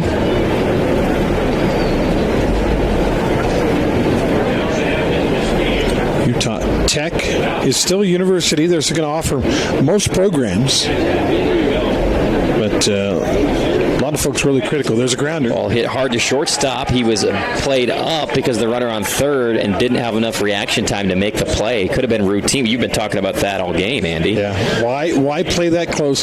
That is an easy out. Yeah, run scores, but you've got two outs now. Instead, run scores and you only have one out because he was playing so close. It's worth mentioning, too, the regular shortstop, Jensen, is pitching right now, so we got a substitute shortstop in there. That's right. So that'll bring up Canyon Kutch, who's been hitting the ball hard. Absolutely. Ripped one his last time up. This one bounces past the catcher, and Jays Estridge will go from first to second. And game's getting a little sloppy right now for Green Canyon after started with such promise. They're trailing 8-3. Yeah, they can't afford to get any further in the hole. We've seen, and like I said, I don't think they have the bats to score, 9-10 runs on Crimson. So they're going to have to hope that Marvin or whoever's pitching gets a little bit wild. Here's Jensen. Pulls the string on Kutch for a swing and a miss. Strike two. 1-2 the count. 8-3 is a lot, but you go 9, 10, 11-3, and this thing's over. Kutch with the bright red gloves. 1-2. Here's the pitch from Jensen. He's going to hit it high over to the right side between the second baseman and the right fielder. Second baseman will call it off, make the out. And two down now for Green Canyon. Usually you have the right fielder come in and call the second baseman off because he's backpedaling and you're coming forward, but obviously some comfort zone there with the second fielder says, I got this, and the right fielder let him have it. Tate Maynard walks to the plate, 1 for 2, ripped a single his last time up as well. Has a chance to stay hot here with the runner in scoring position, Jays Estridge. Here's the pitch from Jensen, fastball low for ball one. Good job at catch, keeping that thing from going to the backstop. Pretty decent. In high school, generally speaking, the backstops are pretty close. And some of them have that kind of concrete along the bottom where the ball actually will come back to you if the angle is right. But here at Hurst Field, it's a long way from home plate to the back to the fence back there, the backstop. Here's the pitch. You're right about that. We saw in that Logan series over at Snow Canyon, the Snow Canyon catcher on pass balls let it bounce off the backstop back to him and then threw the guy trying to steal third out 2 times in that game on the bank shot. Pretty impressive. It's part of the home field advantage there, right? Knowing that bounce. 1-1. Here's the pitch. Ball hit sky high into center field. Should be an easy out number 3, and it will be. But Crimson gets another couple runs, extends the lead 8-3 on our We Win Injury Lot scoreboard as we head into the top of the 5th. We'll be back right after this. Got a project at work or around the house? Well, think Bucks Ace Hardware. Think Bucks. Milwaukee, and Still. Plus, Bucks has the best sporting goods department. You've got to see their gun department. It's stocked with a great selection of guns and ammo and accessories. 2 locations at the Dino Crossing in St. George or State Street in Hurricane. Can you believe it? Camping season is here. Camping World is your #1 source for everything to get outdoors.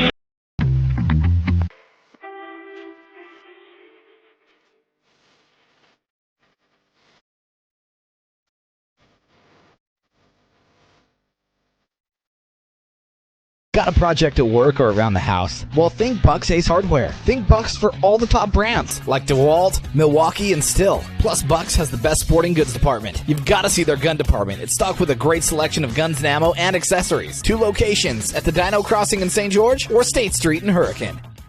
Hey, it's Luke with Udine Associates at American Family Insurance. At Udine Associates, we love insurance so you don't have to. With a quick call, we can get you an instant quote with the right coverages. My team of licensed agents are ready to help you with better insurance from American Family. Give us a call at 435-251-9102.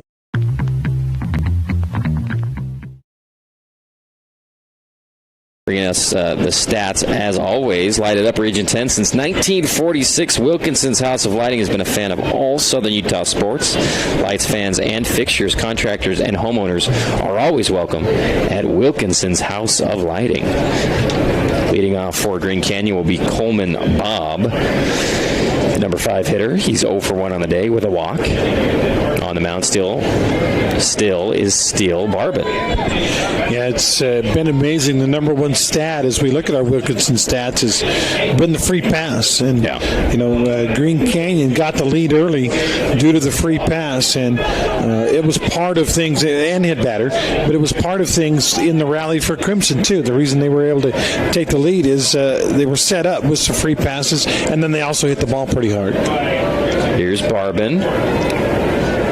Coming to Bob. Bob fouls it off into the bleachers. Souvenir. Actually, we want that ball back.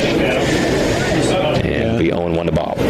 Used to offer the kids like a Laffy Taffy if they bring the baseball back. I don't know if they do that anymore. They should. 0-1. Bob flies it into right center field. West will come over and call off the right fielder. Make the catch for out number 1. Yeah, hit hard, but more up than out. Ended up about maybe 250 feet out there, well short of the warning track, and an easy out, 1 down. And actually, you look up, Andy, they're down to what are we at, to 8 offensive outs before this thing's over. They got to find a way to get something going here. That's right. Trayson Jensen comes to the plate. He's 0 for 2. The relief pitcher for the Wolves. And here's Steele Barbin. Fastball outside part of the plate. They've been getting that call. Strike 1. Well, and I know who my player, Ernie Sinclair player of the game is going to be if this score holds up. It's going to be that guy out there on the mound right now, the sophomore, Steele Barbin. He has rescued the Mustangs. 0-1 for Steele. Outside part again. Strike 2. Those are tough calls for the batter because they're outside. You have to stretch to hit them, and then if you crowd the plate so you can reach those, then the pitcher's throwing inside on you. That's right. And you get hit. It's an impossible pitch. Here's Jensen choking up. Breaking ball. He's going to slice it into left field, but right at Trey Evans for out number 2. Isn't baseball funny?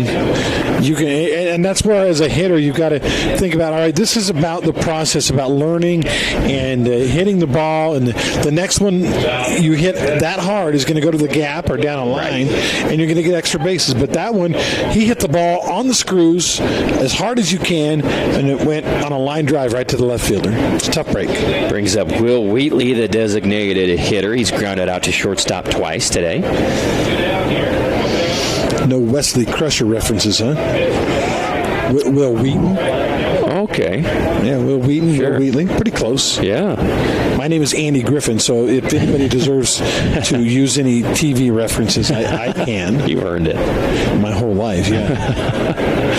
0-1. Fastball swung on, missed. 0-2 to Wheatley. If he hits a home run, we can say he crushed it, right? Absolutely. In fact, I'll leave that home run call to you if that happens. And this could be the second 1-2-3 inning potentially for Steele Barbin if he can get Wheatley out. High, ball 1-1-2. Right now, it feels like Steele Barbin was the secret weapon that nobody knew about with Crimson because he has been so good in this game. 1-2. Here's the pitch. Breaking ball, swing and a miss, drop third strike. He tags him out for out number 3. What an inning again by Steele Barbin. 3 outs on 3 players up to bat. We'll take the break. Score remains 8-3 on our We Win Injure Last scoreboard. We'll be right back.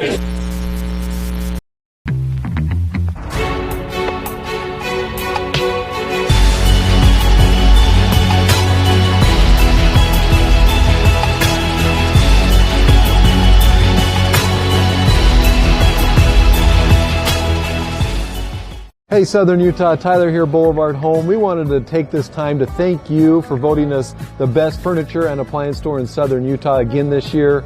We couldn't do it without you. We appreciate all the support from you as well as the community for the 47 years we've been in business. So thank you from the bottom of our hearts here at Boulevard Home. We love you and we love Southern Utah.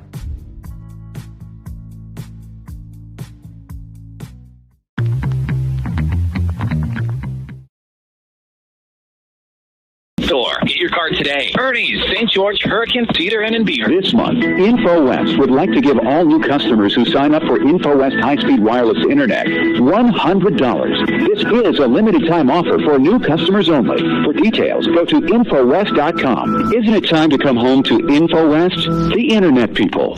Tonight's game is brought to you in part by Nets on Fire.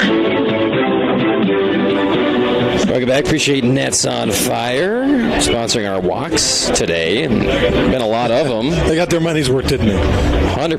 Netsonfire.org for summer training specials, camps, and more. Get signed up today. Nets on Fire, located in the Be More Sports Complex. They're building champions on and off the court. Leading off will be the 9-hitter for Crimson Cliffs, Jager Baldwin, who's 0 for 1 with a sac fly. The trivia for you, it was 32 years ago today we lost two entertainment legends. One of them was Sammy Davis Jr. And the other one was Jim Henson, the mastermind behind the Muppets. Oh, wow. 32 years ago today. And there's the rip by Jager past Geertsen at third base. First pitch, beautiful rip by Jager Baldwin. I don't know who the official score is, but that better be a base hit because that got to Geertsen in about a hundredth of a second. No chance for him to get that one. Maybe if he's playing behind the bag another 20 feet and has time to react, but that was a shot. Nice shot by Jager, and that'll bring up Petey Soto, who's got a double, a walk, and grounded out to Geertsen. They're going to send Baldwin first pitch, hit and run. Soto fouls it off, and Jager will have to come back to first. Yeah, it's one of those hit and runs on, or run and hit, or whatever it is, and Soto's like, but that pitch is 3 feet outside. He did what he needed to do. Yeah. Reached out there and poked it because probably would have hung his runner out to dry if he hadn't. Here's Jensen. Whoa. Big looper, throws it over everybody, and Jager will take second on the wild pitch. Jensen gives his catcher a little shrug like, sometimes that happens. I don't know why. It just does. That thing was about, 12, 15 feet high? Yes. LeBron wouldn't have reached that one. Probably not Embiid either. Nobody would have gotten that one. Erickson crouches back down, gives the signals 1-1 as Jensen delivers fastball outside part of the plate, doesn't get the call. He's like, hey, when I was up to bat, that was 2 strikes that were right around there. That's right. But doesn't get the call. 2-1 to Soto. Runner on second base. Here's the pitch. Low. Another ball. 3-1. We're not privy to the pitching staff and who they've got. You've got to figure Green Canyon at this point down 8-3. They probably would like to get whatever they can out of Jensen and save their pitchers for tomorrow and a possible elimination game if they don't come back. Here's the pitch. High and tight, nearly hits Soto. He dodges it, but gets the Nets on Fire walk to first base. And Soto and Baldwin first and second, and here comes Logan West looking for his first hit on the day. He was hit by a pitch and then flew out and grounded out. My favorite player of all time Major League Baseball is Nolan Ryan. And one thing Ryan, besides throwing over 100 miles an hour, he had just a little bit of wild in him. So if you dug into the batter's box thinking, all right, I'm going to hit one of those 100-mile-per-hour fastballs, you might catch one in the ear hole. And not necessarily on accident. Here's the pitch. Bunt attempt fouled straight back into the crowd for strike one. EF right there. Error on the fan. He had it in his hands. Oh, did he? Dropped it. I didn't see it. Right to him. There's a couple boo birds out there. There's a documentary coming out called Facing Ryan, about all the guys that had to face Nolan Ryan. My favorite Nolan Ryan highlight, you can probably guess it. Here's the pitch. Robin Ventura getting put. Now, Robin Ventura was playing for my favorite team, the White Sox, and a young man. And Nolan was, I don't know, close to 40? 40, yeah. He's about 40. Yeah, you're going to charge the mound against me. You're going to get a headlock, and I'm going to nuggie you for a few minutes. A little backstory on that. A player had charged the mound. We'll get to that in a minute. Pop up on the bunt again, this time right to the catcher for an out. Nice heads up there by Erickson to retire Logan West. Somebody had charged the mound on Ryan earlier that season, and he just kind of dodged the guy and didn't fight him. And he said that his manager came to him, and some of the fans came to him and said, "Why did you let that guy swing at you and stuff and not do anything?" He said, "Hey, I'm trying to be nice. If you're telling me I don't have to be nice, the next guy that charges the mound is going to get it." That next guy was Robin Ventura. Oh no. Here's the pop-up to the right side. Will it stay in play? It will, but Bob cannot quite get to it. Way out there. Yeah, about 180 feet from home plate in foul territory. Where was the right fielder? Right. And the second baseman was over there, too, but Bob was the closest to it. Yeah. Couldn't corral it. It was one game Ryan had a bloodied lip and stayed in there, refused to come out of the game. He ended up throwing 200 and something pitches in that game, which it'd take him out after 100 nowadays, or 80. And Trey's going to pop this one nearly in the same spot. Bob going to run for it. Right fielder going to track it down this time, makes the play. That ball was up there for an eternity. Where's the right fielder? There he is. Yeah, nice play out there by Carson Proctor. Great effort, that ball. I think he learned his lesson. He was a little bit closer to the line, and that one stayed up in the air just a little bit longer, and he made the falling catch. Kept the runners where they were, too. Here's Brexton Starley, 2 for 2 with a walk. His last time he drilled the one into right center for a double for the Mustangs. Runners on first and second, 2 outs. Mustangs lead 8-3 here in the bottom of the 5th. Jensen gets the sign, comes set. To the plate. Fastball hit the other way, inside out by Brex for another hit, and they're going to send the runner. He's going to slide, miss the tag, and Jager Baldwin scores from second on the 2-out single by Brex Starley. Yeah, the throw was up the line just a little bit, maybe 6 to 8 feet.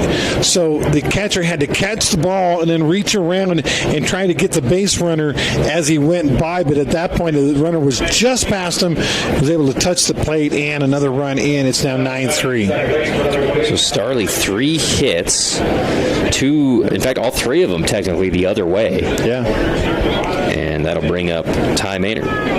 If that throw is to the plate instead of up the line a little, I think it's an out. But we'll never know. Here's Erickson stepping forward with 2 outs and runners on first and third, signaling to his infielders.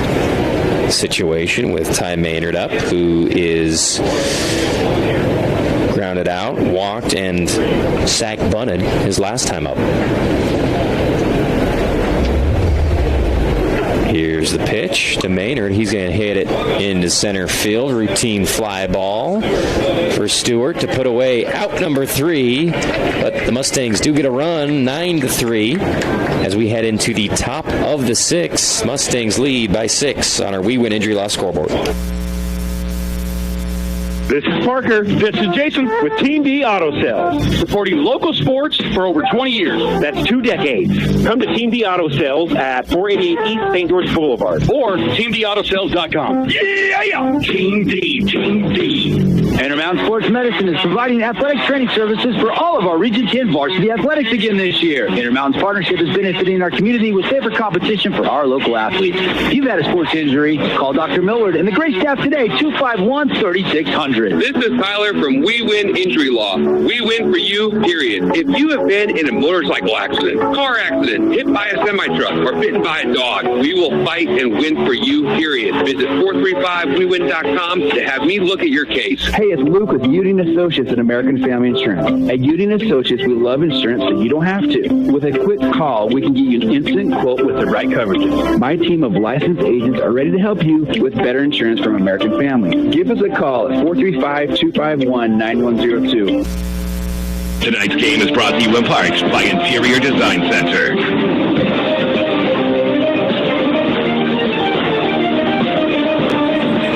Back Bruce Hurst Field. We got a 9-3 ball game. Crimson Cliffs 2-seed leads over the 9-seed Green Canyon Wolves 9-3. Steel Barbin remains on the bump for Crimson Cliffs. He has been stellar in relief for the Mustangs. Yeah, really the difference in this game because Morris struggled to throw strikes.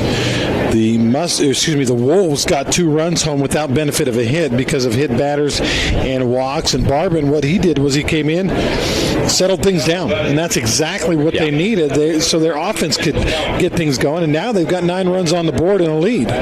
Went 3 up, 3 down last inning. He's got the 8-9-1 hitters up here in the top of the 6th. Here's Nick Bauk.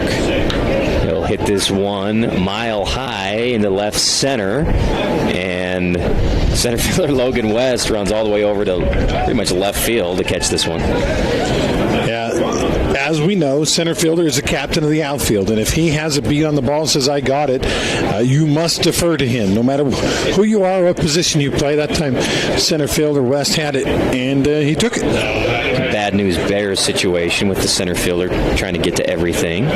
Good play. I read a stat the other day on Nolan Ryan. We were talking about him a little bit, and of course, Nolan Ryan, the all-time no-hitter leader in history. He has 8 of them. Had 8 of them during his career. And the statistic was who held a no-hitter going past the 7th inning. And somebody, I'm trying to think, one of our veteran pitchers now had gotten up to 6. Had 6 no-hitters going through 7 innings. Nolan Ryan had 22 during the course of his career. Triple, no, quadruple almost, anyone else that has ever done it. Unbelievable. Phenomenal. 1-1 to Proctor. Here's the pitch. High. Ryan spent bulk of his career with the Angels and the Astros. Did pitch for the Rangers late in his career. I never did get to see him play live, even though I lived down in Houston. Watched him on TV plenty of times. But, never got to see him live. Still, huge fan. Did get to see Roger Clemens pitch live when he pitched for the Astros. Inside pitch, 2-2. This one fouled straight back over the press box. Fabulous Freddy's foul ball. I watched Clemens pitch against the Rockies in Denver one time, and Lance Berkman stole the show, hit 2 deep homers. He was fun to watch. Curveball, strike 3 on Proctor. Nice pitch by Steel Barbin. I remember Bergman in a home run derby. Yeah. Maybe in Houston, if I remember right. Just put on a show. Yeah. And here comes Abe Olson with 2 outs. And once again, Barbin on pace for a 1-2-3 inning with the top of the order up.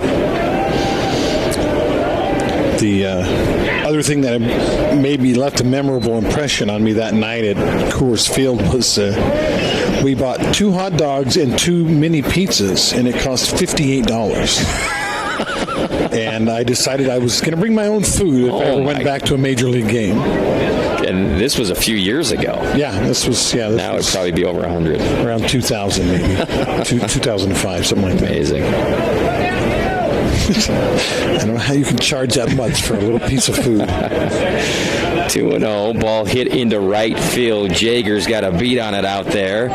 1-2-3. What a job by Steel Barbin once again as we head into the bottom of the 6th. Crimson with the 9-3 lead on your We Win Injury Law scoreboard. When it comes to your child's teeth, Dr. Cody. Utah is a place to connect with loved ones, and JRI can help you ensure that connection by protecting yourself, your family, and your assets. JRI Insurance is a team of insurance specialists dedicated to providing the best possible products, pricing, and services available, including great rates for families with teens, with locations in Payson, Saratoga Springs, West Valley, and Cedar City. JRI is proud to represent Utah's insurance company, Bear River Mutual. Visit us at jriteam.com. Need an appliance or two? AWP's got you. Check out the remodeled, expansive showroom, highlighting the cafe series with colors like matte black, matte white, and modern glass. Make your kitchen stand out. Come see the local boys at AWP across the freeway from the Bloomington Walmart.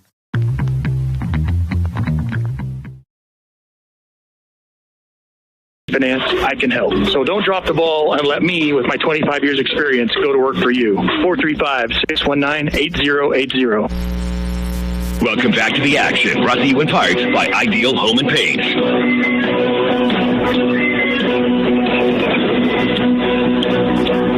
Welcome back. Bottom of the sixth inning. Crimson with the 9-3 lead. And they're up to bat. Jays Estridge, who's hit the ball solid a couple times tonight for the Mustangs. Jensen stays in to pitch, trying to get what they can out of him. Keep in mind, if this being the bottom of the inning, if they get 4 runs, this game is over. Mercy rule. Jensen from the windup comes to Jays, fouls it straight back for strike one. We talked about this a little bit during the Dixie Hurricane game. Would it be a moral victory when it was 9-0 and 2 outs in the 7th inning? Would it be a moral victory if you didn't get 10 runs? And of course, Boston Vest made that a moot point by hitting a grand slam. Yep. Here's the pitch, high, 1-1.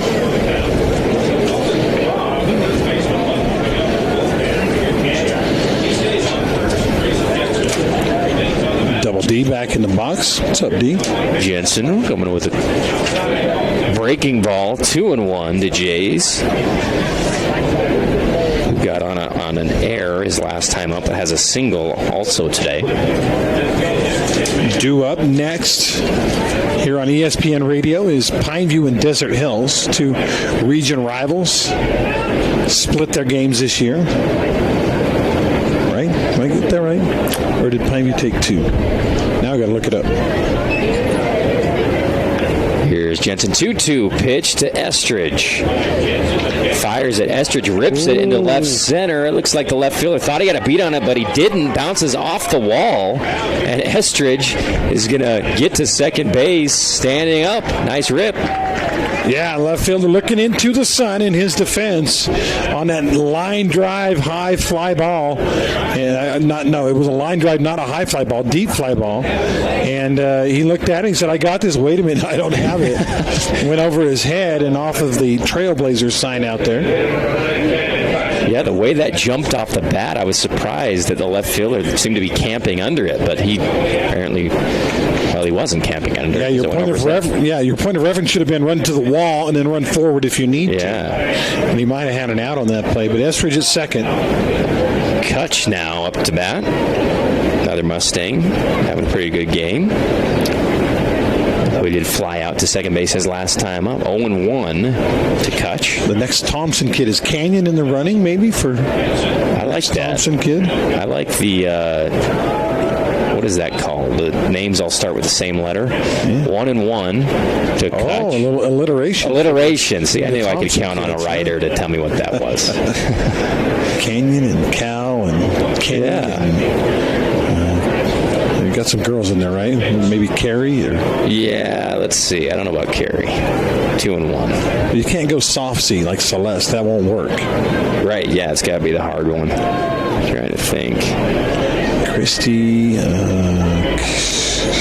Karen you can't do because what the kids have done to that name. No, they've ruined that name. Yeah, nobody can be Karen anymore. Karen is done. Which is too bad because I knew a couple of really cute Karens back in high school, but their lives have been ruined by social media. Yep. Here comes a pinch runner for Jays Estridge. Ready to go. And we'll get a name on, that's Barrett. Dean Barrett, the InfoWest speed-up runner. Appreciate InfoWest helping us bring you the game today, the fastest internet in southern Utah. Yeah, go to InfoWest.com with great local, not India, not even Memphis, Tennessee, but local internet support with InfoWest. Dean Barrett on second base, getting a lead.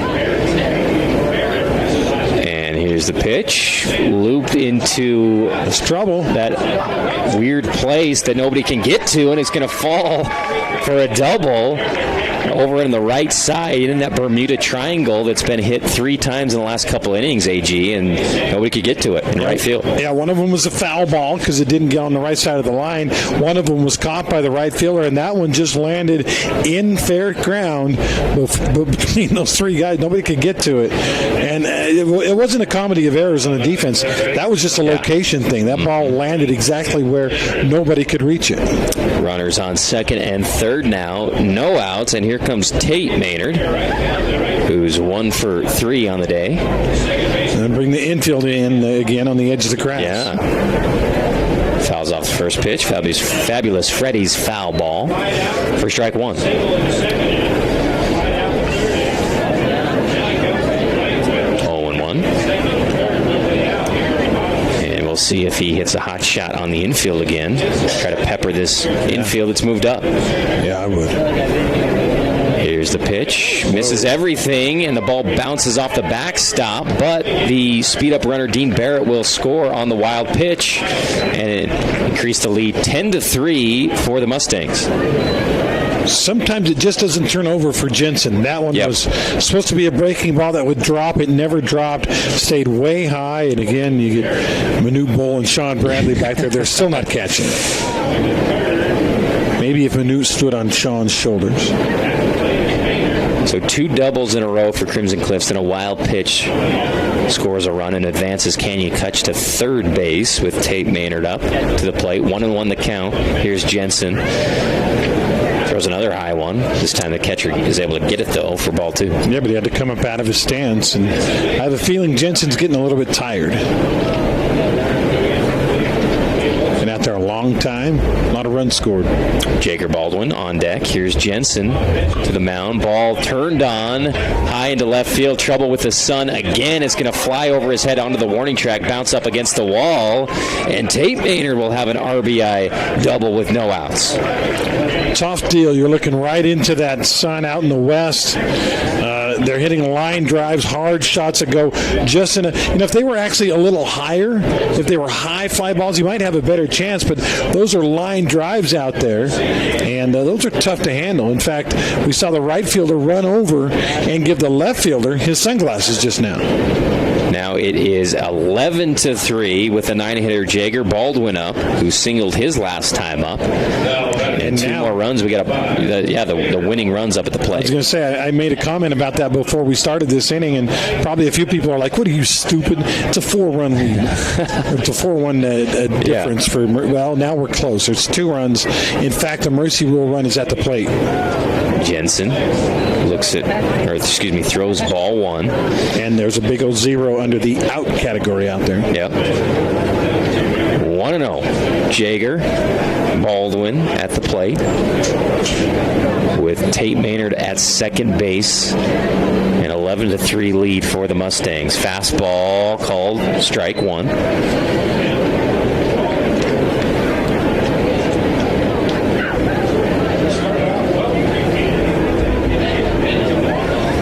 Jager steps back into the box. 1-1, no outs. Jensen breaking ball, not a lot of movement, stays up and in for ball 2.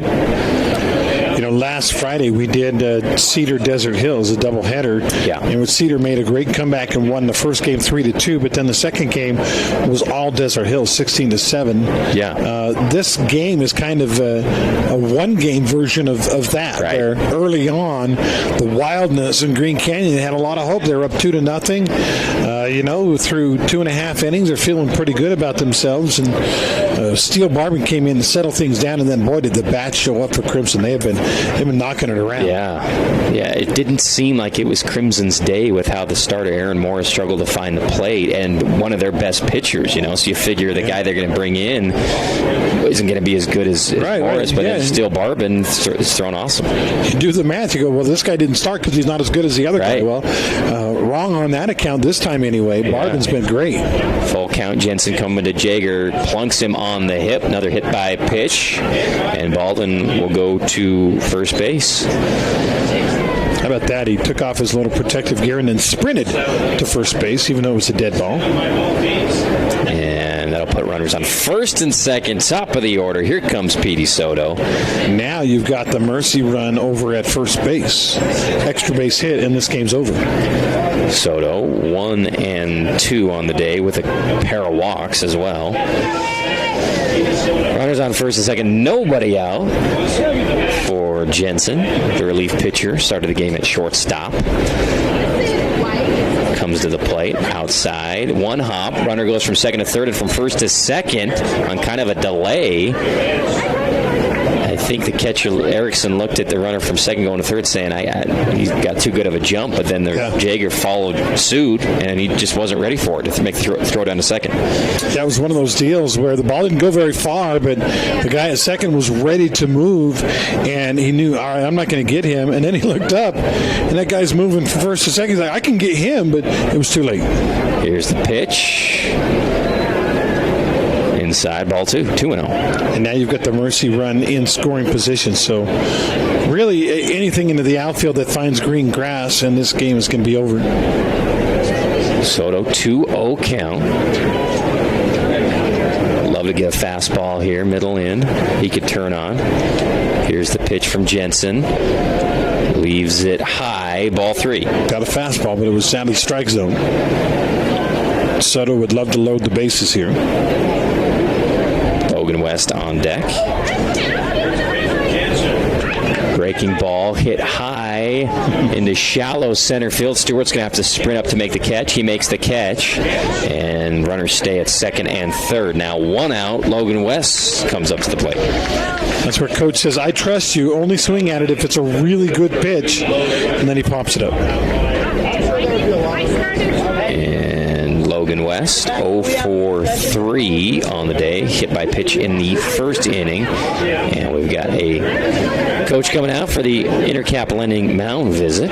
Check out Intercap Lending. They don't mess their rates or their fees. Scott Gibson and his team. See how much they can save you today. Call or text 435-619-8080. We're going to take a break. The pitching change. We'll be back with a new pitcher after this. Crimson Cliffs leads 11-3 on our We Win Injury Loss scoreboard. Tony Bolonovich here with another reason not to eat the Jimmy's Johns. These tryhards fresh bake their bread all day. Enough with the fresh baked nonsense. Stevie. You're dead to me! Jimmy John's, the sandwich of sandwiches. Camping World St. George is your #1 dealer in Southern Utah. Get your adventure started in the retail store with all your camping accessories. Find the largest selection of travel trailers and fifth wheels and motor coaches. Why in the world would you go anywhere else than Camping World St. George? This is Parker. This is Jason with Team D Auto Sales, supporting local sports for over 20 years. That's 2 decades. Come to Team D Auto Sales at 488 East St. George Boulevard or TeamDAutoSales.com. Yeah! Team D, Team D.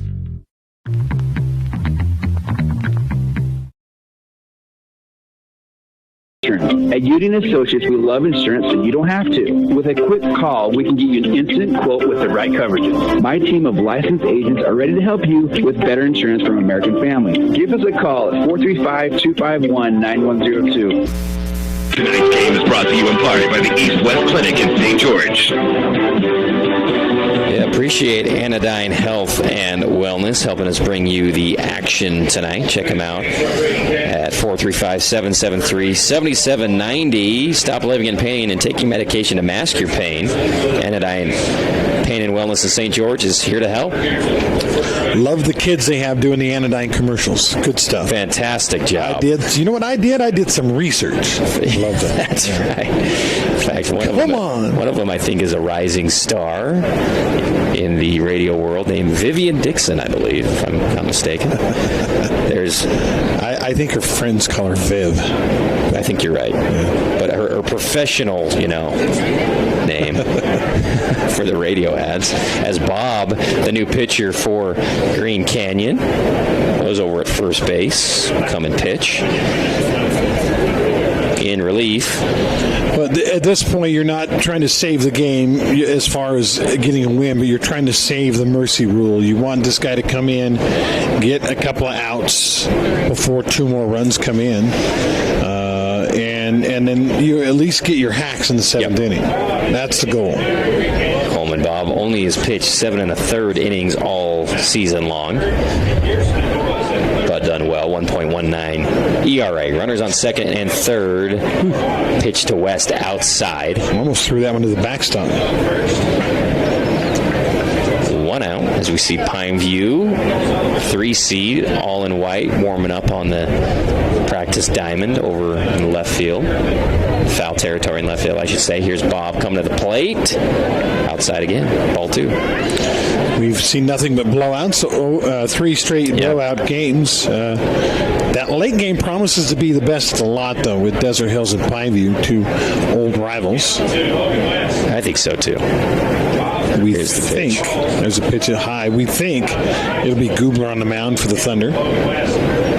And one of the Roundy boys, is it Brock that is the ace of the So, yep. On the mound for Pineview.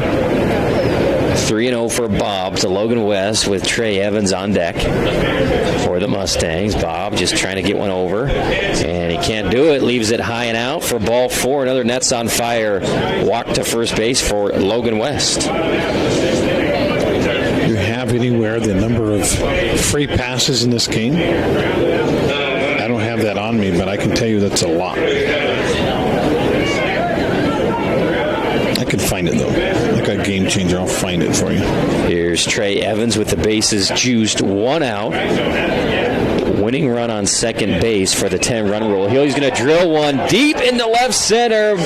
Way out of here onto the street. Trey Evans, a granny to end the game for Crimson Cliffs.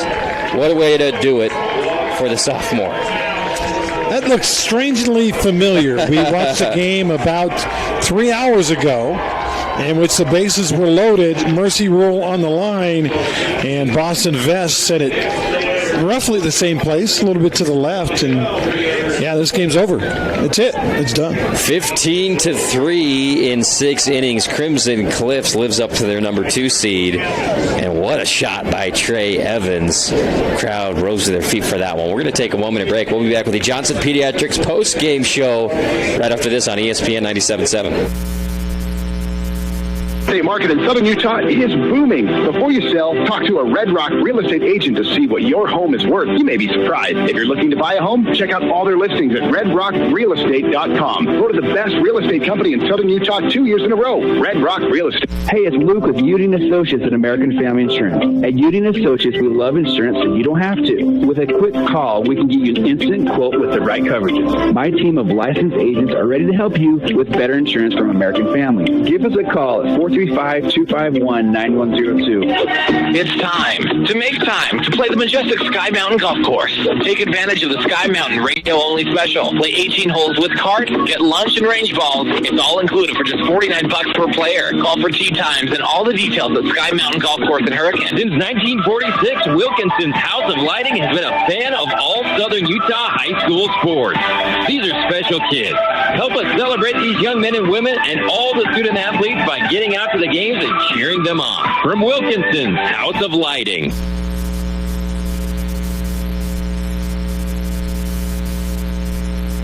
This game is in the books.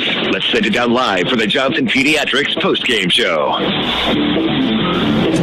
Welcome back. Appreciate Johnson Pediatrics, post-game show sponsor. They make your kids feel right at home at the dentist's office. See why so many are choosing Johnson Pediatrics. Give them a call. Ask for the new patient special, 435-628-0511. Well, fireworks at the end of that one as Trey Evans gets up, hits a grand slam to make it 15-3 and end the game in 6 innings for the Crimson Cliffs Mustangs, the number 2 seed. They'll advance to play tomorrow. Let's take a peek at the bracket, AG. Yeah, let's take care of business first. With the win, Crimson Cliffs advances in the winner's bracket. They'll play at 4:30 tomorrow afternoon, so exactly the same time they played today, and they'll take on the winner of the game coming up, Pineview and Desert Hills. Desert Hills, again, in those black unis on a 98-degree day, but 4:30. And then for Green Canyon, they drop down into the one-loss bracket. They'll play at 1:30, and they'll play the loser of Pineview and Desert Hills. So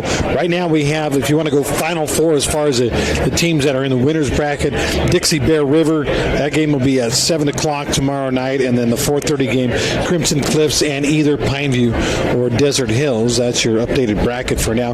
There is a loser-out game tomorrow, Hurricane Snow Canyon at 11, and then Green Canyon and whoever ends up in a loser-out game there, that'll be at 1:30 p.m. So we're all cut up on our brackets now. Looking up at the scoreboard, pretty good line there for Crimson Cliffs, AG. 15 runs, 13 hits, 0 errors, which was, always a key in the postseason. Played really well defensively. But the story of the game for me, offense is great. You can kind of depend on that. But when your starter comes out and just can't find the zone, you bring in a reliever, still Barbin. I mean, I know. You know what? Let's jump to it. Let's do our Ernest Two Sinclair Station Player of the Game. Yeah, I think for me, it's Steele, right? Yeah, it's pretty easy. Aaron Morris, good pitcher, didn't give up a hit, but what he did give up was 4 walks, and he hit 3 batters. Yeah. That's how they got their 2 runs without benefit of a hit. And so you're like, we got a little problem here with Crimson because they're behind 2-0. They can't get their pitchers to throw strikes, and then they bring in a sophomore by the name of Steele Barbin, and Steele Barbin, 4 2/3 innings, allowed 1 walk. That's it. Hit 1 batter, struck out 5, allowed 1 hit, and 1 earned run in the game. I mean, you talk about needing a guy to step up, and a guy steps up. Yeah. That's exactly what you want in Steele Barbin. Easily, in my mind, even with a grand slam there late, easily the Ernest Two Sinclair Player of the Game.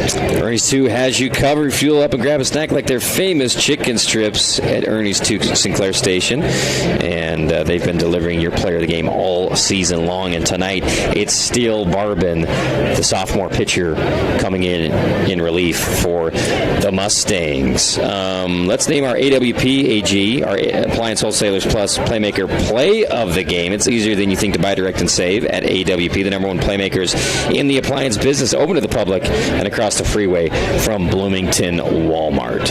Well, Tom Glavine and Greg Maddox used to make this commercial in which they go up to Mark McGuire and all the girls would be oohing and ahhing because, quote, chicks dig the long ball. And so even though we have our Player of the Game as a pitcher for what he did and a fantastic job he did, I think you got to go Play of the Game. Chicks do dig the long ball, and that grand slam home run by Trey Evans was a thing of beauty. It's one of those, as soon as it comes off the bat, you had the call. You knew that thing was gone, and it might not have landed yet even. Yeah. Might have hit that Amazon truck that just drove by. Yeah, that was an absolute bomb for Trey, who had a great game.